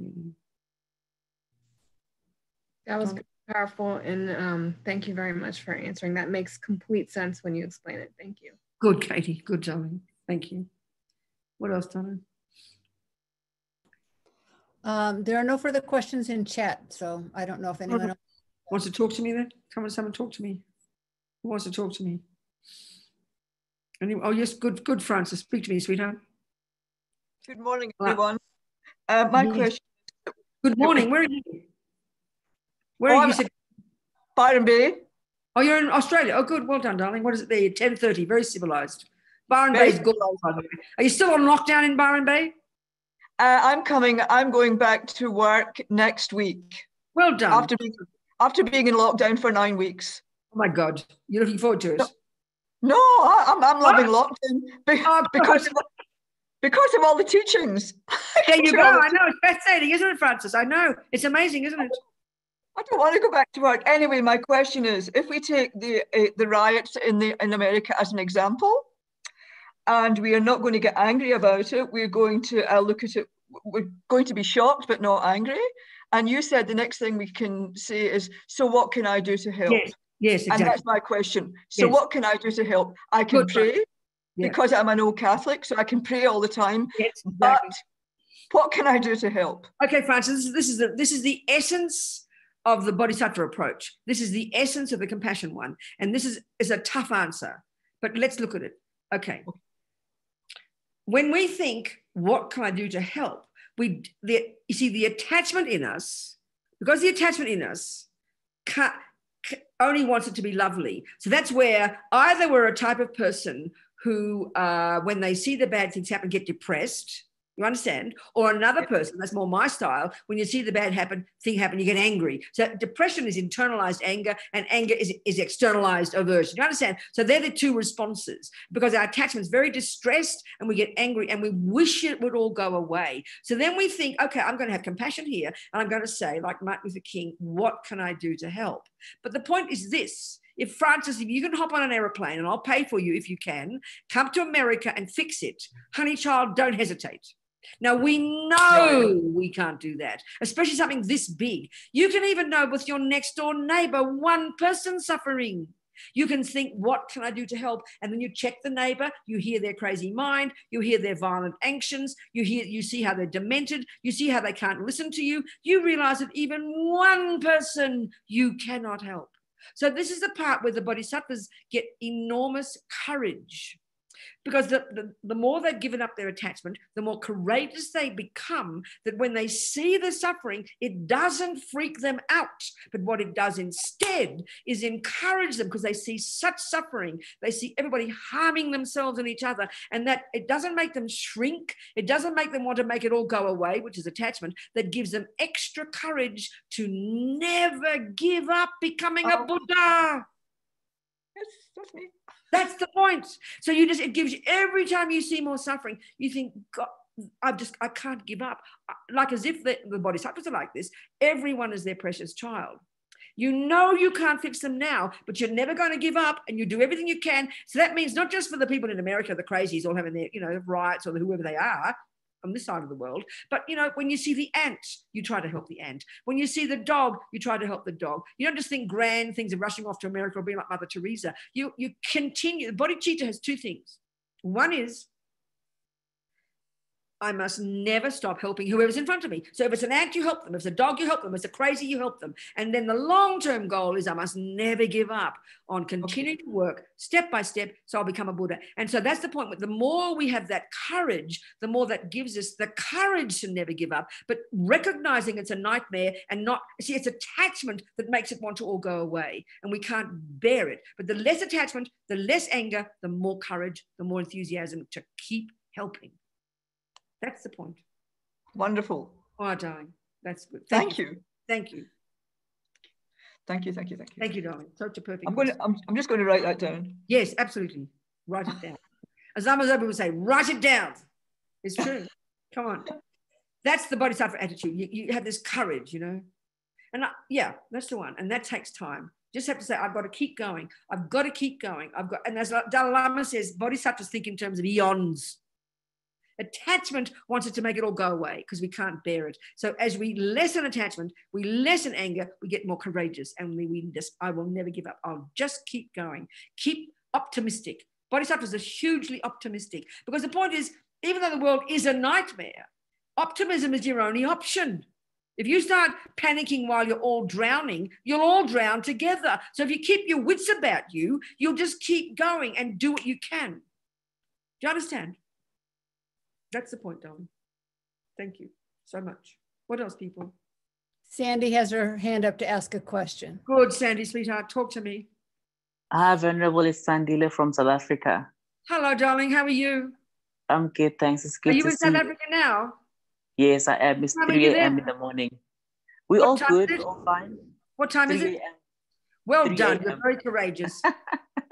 Thank you. How are you? I think I'm doing very well. I'm doing very, very well. I've really enjoyed the lockdown because it's helped me to just do my practices and to do my readings and to just catch up with my own self. There you go, darling. Wonderful. Well done. Yeah. It's fantastic. My question has to do with, there's so much violence going on out there in the world right now. Yes. And I think there's such a hype that is kind of like increasing it by the day. Yes. And I just want to ask, how do we continue to draw more towards bodhicitta for ourselves, as opposed to being consumed by this ocean of hate, of violence, of wrong views, and very mistaken errors around how we treat each other's humanity? Well, I mean, that's what we're talking about here, Sunday. It's one step at a time. I mean, the very first level, I mean, taking the view of karma is already a huge one. When we all realize we've all had countless lives. I've been the enemy one life, you've been the friend the next life. I've been black one life, you've been in white the next life. I've been male one life, you're the girl next life. When we really have that view, and it's pretty intellectual for us unless we're clairvoyant, but it's kind of makes it very spacious. It's like you're seeing you got two children, and one day Johnny comes and cries because Mary beat up Johnny, and next day Mary comes because Johnny beat up Mary, and you do have love and compassion for both of them. So you've got to have that broader, bigger view. I mean, the view of karma makes sense to you or not? It does, though, for sure. Okay. For sure. This is a fundamental starting point. This is giving you much more perspective. And then when you realize karma, you realize ignorance, how it forces us out of habit to do dumb things, to harm each other, which harms us. So this is the basis. Once you've got that clear and you understand karma and understand delusions, you just observe these maniacs all harming each other and blaming everybody else and going completely crazy, or not having a proper analysis and not knowing how to be persevering like Martin Luther King to navigate it without losing the plot. But you've got, and then eventually, when you start, that's what brings compassion for yourself, because you realize you're in that boat. Then gives you have compassion for others. And then, as I said to Francis, you just got to keep going, because suddenly, what choice do you have? If you have the view of karma and you have the view of countless lifetimes, there is no other option. There is no other option but to take care of yourself, to develop your own qualities, to become more steady, more clear, and more compassionate, and more wise. There is no other option. There is no other. That's it. That's it. Yeah, and practicing Tonglen, of course, right? So the taking, giving. Darling, all the practices, all in their proper order. It's all there laid out in a big map, So do all of them according to our own capacity. So, you know, this is why if you have all the toolkits, if you have the whole path, you can practice any one of those tools in a given day. At one point, you might, the first level of practice is control your speech and your body. So if you're really going to get angry, you control your speech. Another time you control your mind. Another time you say a kind word. Another time you say a mantra. You have all these different tools that you're using according to what you need, according to the situation. You just have to keep going. That is the attitude of the bodhisattvas. They just have this attitude of never giving up. And that's you see, that's the point. When we have that, that's what gives us enthusiasm. That's what enthusiasm is. When you just don't give up. And then we know just that enthusiasm gives everybody else courage. Look at the Dalai Lama. Observe the Dalai Lama for 60 years. He's been on this planet. We've seen him around the West, you know, in the West or in the world now. I mean, that's what people love about him. They mightn't know why he's so perky and happy, but they just love this enthusiasm and this never giving up. And he's also very easygoing. That's why people absolutely adore the man, you know, and that's why people adore Bishop Tutu. Yeah, he's here with us. Yeah. People just need examples like that. So, you know, maybe around even your own friends, if you can just remain there, don't give lectures all the time and don't rave on about things, but be understanding, be kind, be wise. People want people like that in their lives. We need people to turn to help us hold our crazy emotions. So that's how you can help people, just by being a kind person. I tell you. Yeah. Thanks, Venerable. I really appreciate that. You understand? Yeah, thank you so much. No, I really do. And I think each of us have the responsibility to make a difference within ourselves first. And if you can't, how can you help others? Impossible. Correct. That's it. Wonderful. Thanks, Venerable. Good night. I'm going to go to bed now. Good night, darling. Good night. Thank you so much. Bye, okay, take care. Bye. Bye. Hello, Venerable. It's Anugraha from Brazil. I have a different name tonight. Good job. I have a question. I never bored about reflecting on past and future lives because I was born feeling it natural. Yes. But now, with all the situation we're living, and sometimes I try to talk to my children and my friends, which are not Buddhists, you know. And when I tell them this is just the results of cause and conditions we created and so on, I have no arguments to tell them, you know. My son said to me, I've been a good boy since I was born. How can you blame me about what's going on the planet now? Of course, so please help me. Well, darling, he'll be on Saturday to watch you. You see, sweetheart, you cannot, there is no answer. That's why, you see, you know, on this planet, we've got lots of different philosophical presentations of the world. Think of it that way. You've got the Catholics, you've got the Muslims, you've got the Australian Aboriginals, you've got so many different groups of people, all who have different philosophical views, different philosophical presentations of the world. Now, it seems to me, here we're using the Buddhist one. The Buddhist one, as I've just said for those Tibetans, they just naturally assume countless past and future lives. So that informs everything they see. Immediately, even like those young women, totally innocent, these little young women, those two young nuns, wouldn't even hurt a fly, but there they were sexually abused and tortured. But because of the big view they have in their mind, that informed their ability to handle it. Now, if you're a Christian and you're devoted to God, I mean, I've heard many stories. People who are completely, I mean, I remember two Muslims, I remember years ago in Malaysia, one of the airplanes went down and they were all Muslims. And this Muslim mummy and daddy were asked how they felt about the death of their daughter. I've lost you. Oh, there you are. And they said, she belongs to God. God has taken her back. We are content. Now think about what I'm saying. That is a philosophical view, isn't it? It's a viewpoint in their mind, isn't it? So look at the result was, it made them happy. They were content. So everything comes down to the view you have. So the Buddhist view asserts past lives and karma, so that view, if you really live it, would not make you crazy, and you will have contentment, and you'll know why it happened, and you'll have compassion. Now, the Christian view, the Muslim view, if you really practice it, can make you an incredible person. But with respect, the materialist view really doesn't have an answer. There is no explanation for why things happen. So no wonder we all go crazy. So if you've got a person who's just a fairly good human being who doesn't ask the questions, why do things happen, and they somehow learn to accept it, that's an unusual person. But why do you think we go crazy? Because we all have the view that I'm an innocent victim. I didn't ask to get bored and it's not my fault. That's what ego feels. So we're all going to go crazy and suffer. And there is no answer. Very simply, science has no answer for why innocent victims get hurt. So you have to learn to deal with it. That's why there's so much suffering on the planet, because we don't have an answer. That's all I can say, you know. So it's up to each one of us. You can't force karma down someone's throat. You can't force a person to be a Christian. You know, each person is very different. They come into this life with different qualities. But we just have to, I mean, it's our responsibility to come up with these things, to try and work out why these things happen. And that's what scientists do. That's what Christians do. That's what Buddhists do. It's up to each one of us, you know. And if we don't have an answer, we have to find a way to live with it. What choice do you have? Do you see what I'm trying to say? Good. So that's up to your son. Your son has to find out what he thinks. Your son has to work out things. He has to work out how to live his life. He has to work out, if he hasn't got an answer, he has to work out how he's going to navigate all this and accept bad things will happen and he doesn't know why. That's up to him. Just give the man love, give him a big hug and hope he finds his own way. I asked him to watch you on Saturday. Oh, really? Okay. When you'll be talking to Brazil. Okay. Oh, that's right. I am, aren't I? That's right. Yes, yes. Okay, sweetheart. Bye. Yeah, thank you. Thank you, darling. Okay, people, what else? George has a question. Good, George. Talk to me.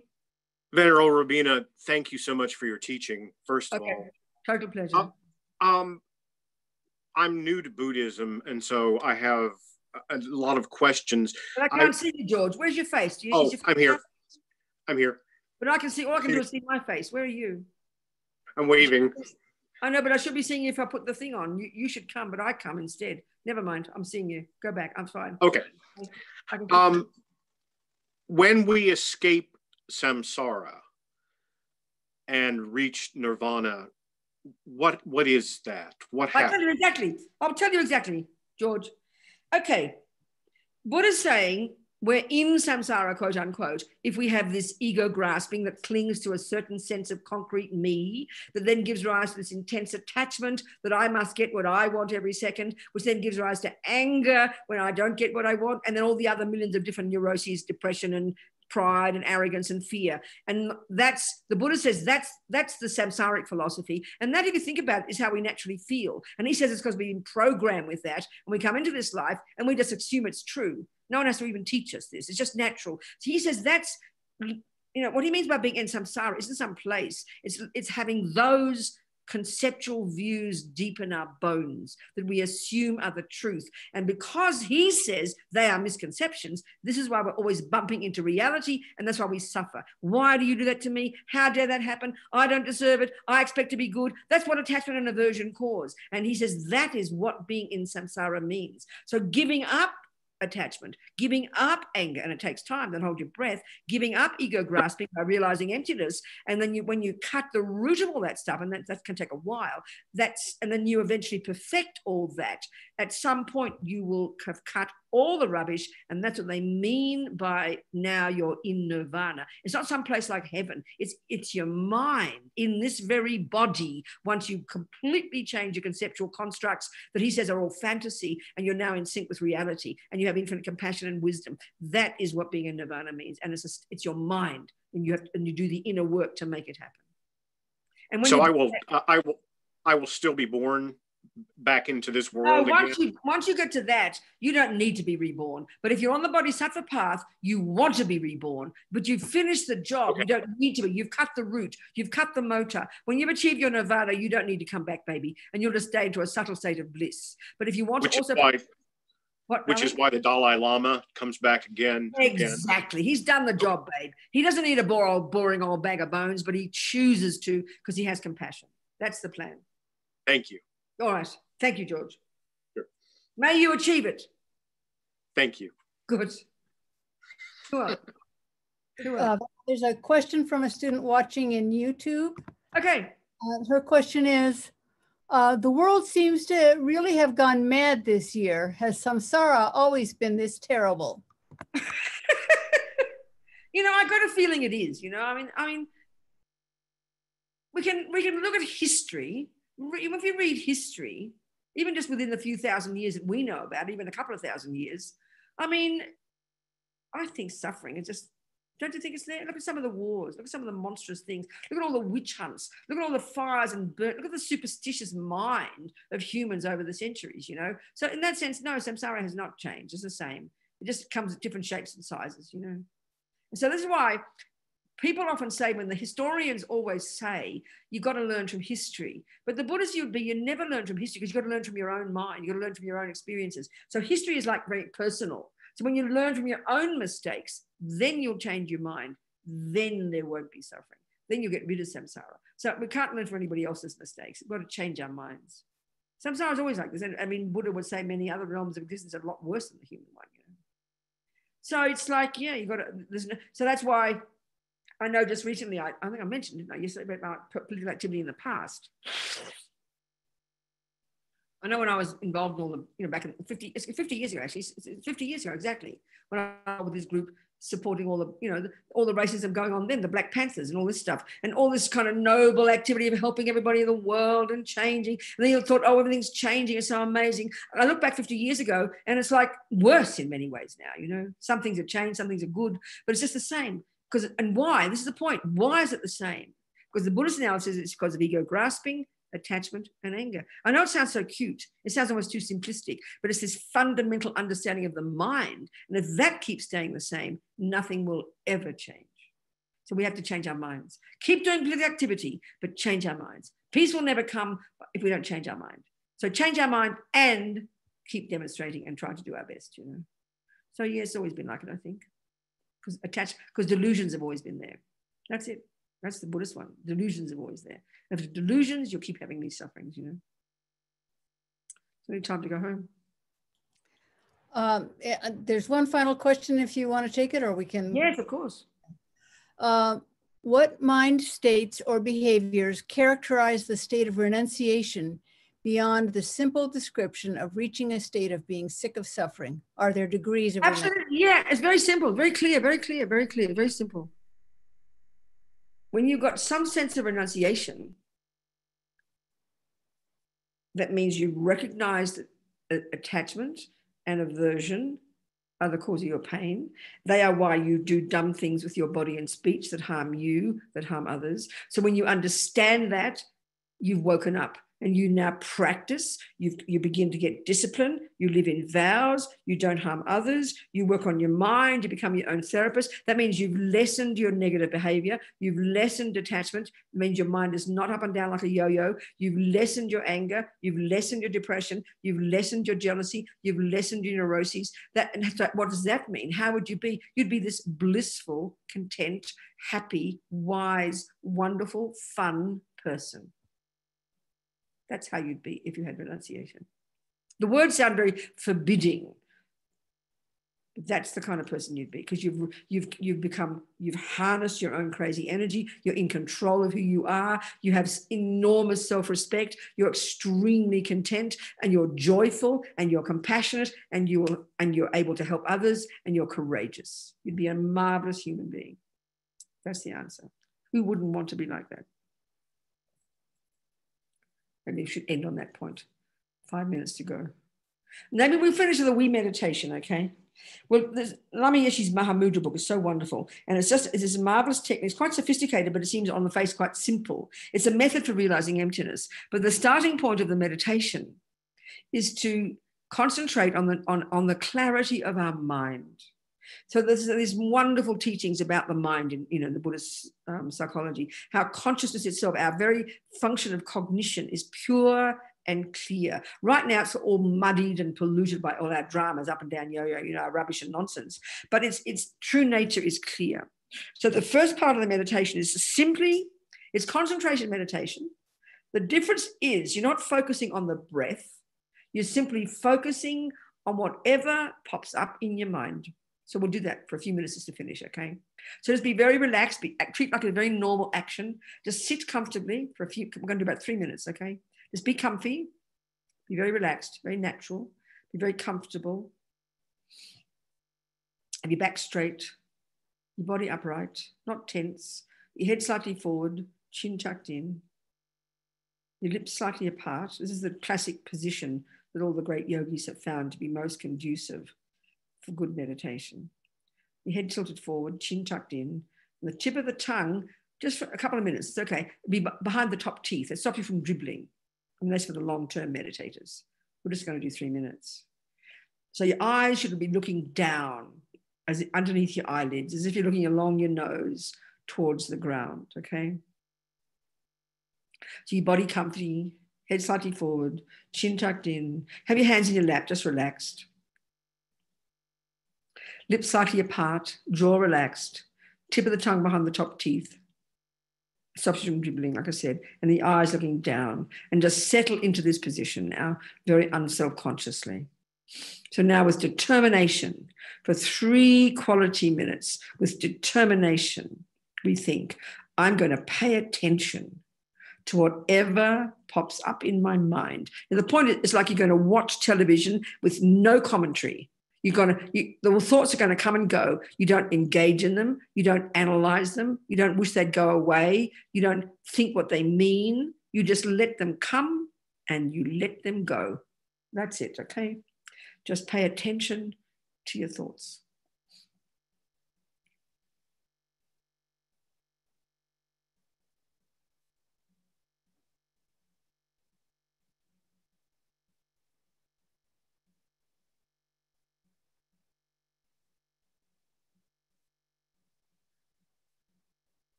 Just keep your mind focused on your thoughts.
So relax now.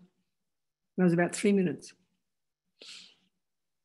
That's good quality 3 minutes. We made an effort for 3 minutes to pay attention to every second. That's pretty powerful. So we just think, okay, we've been nearly 2 hours, all these thoughts we've had, nothing gone astray. Everything gets stored in the mind, all our thoughts and memories, everything gets stored. But also we've been sowing seeds, making these aspirations we made at the beginning. We're going to listen so we can develop our marvelous potential, so we can help others. So we think maybe all these seeds we planted, we keep to nourish them with our practice, whatever that practice is, with enthusiasm, never giving up. There's no choice. And there's no giving up. Just keep moving one step at a time, working on our mind and trying to help others one step at a time. Pace ourselves, take care of ourselves, feel the pain and the resentment, the hurt, the grief we're feeling, take care of ourselves and nurture ourselves, have good friends to support us, but just never give up on our own amazing potential, okay? Jancho, program poche, ma ke panam ke yuchi, ke panyam pam me payang, gong ne gong du, sho. I jumped in too quickly, Donna. Sorry. It's okay. Enough. Thank you, darling people. See some of you tomorrow. Thank All you. right. Venerable. Thanks, sweethearts. Much love to you. Thank Everybody. you. Thank you. Thank you. Thank you. Thank you. Bye. Robina. Thank you, Venerable Robina. Thank you so much. Thank you very much. Thank you. Thank you. Thank you, Venerable Robina. Thank you. Thank you. Get some rest. Thank you all for organizing it. Thank you so much. Yeah.